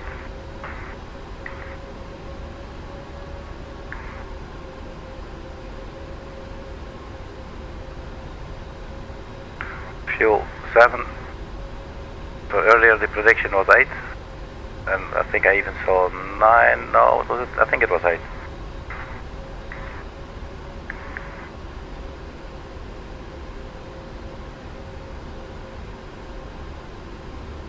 So 1160 feet. Let's disengage the autopilot.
Approaching minimum. Glide slope. Glide slope. Glide slope. Oh, come on, man. Minimums. Continue.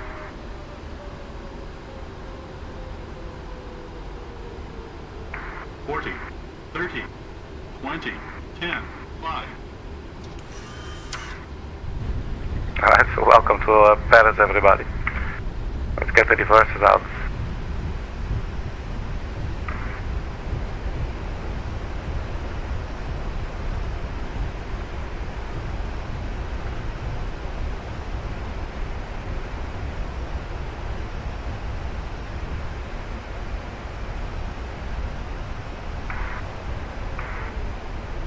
So if we do a little bit of toe braking at 45 knots, then we can exit here, I think.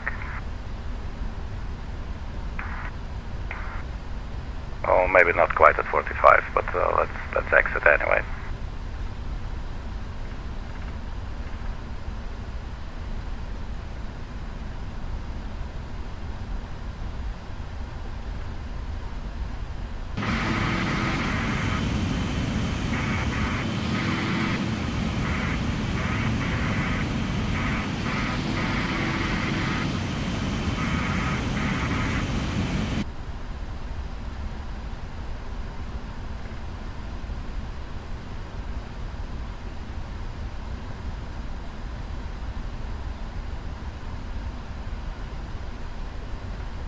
So I've been trying to hand fly the ILS more and more, and trying to really look at the flight director,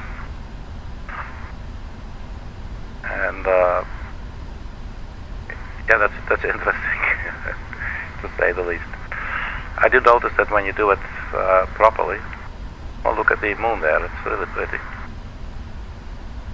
at the horizon.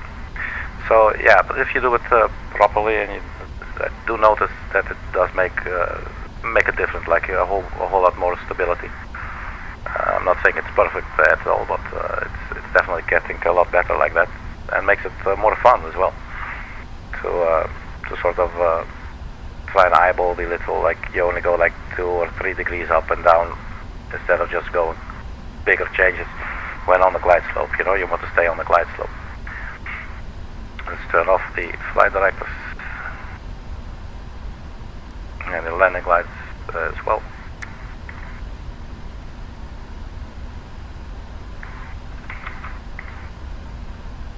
So where the hell are we? So I guess we just keep on going unless you want to go to Terminal 2 there.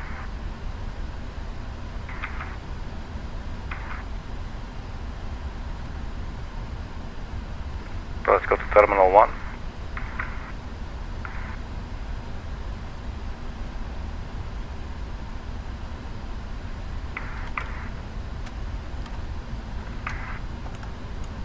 So forgot about the spoilers and the flaps there for a bit.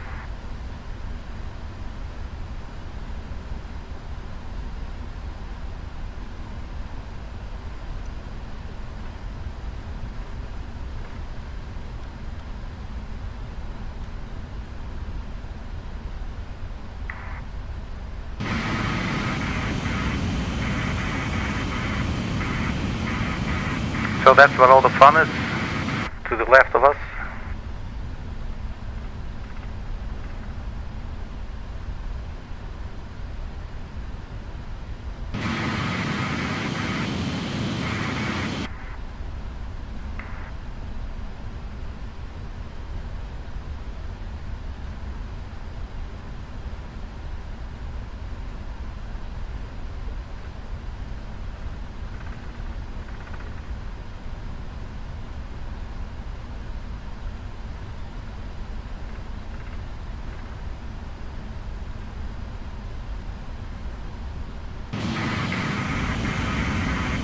There you go.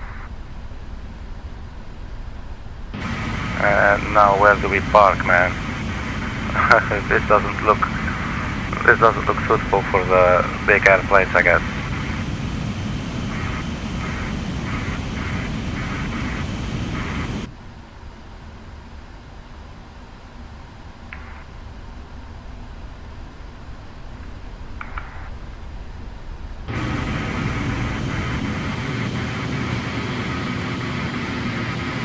It does look cool though.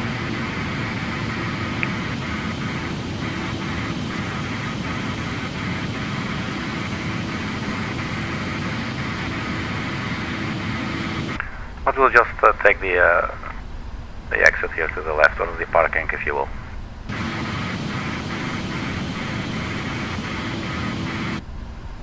And just pretend there is no ground vehicles in front of us pulling our fun. Just drive straight over them. So this is not the prettiest stopping position, but I'm done with this now. There you go. Parking brake set. Let's have a look outside. So that's us, still in one piece.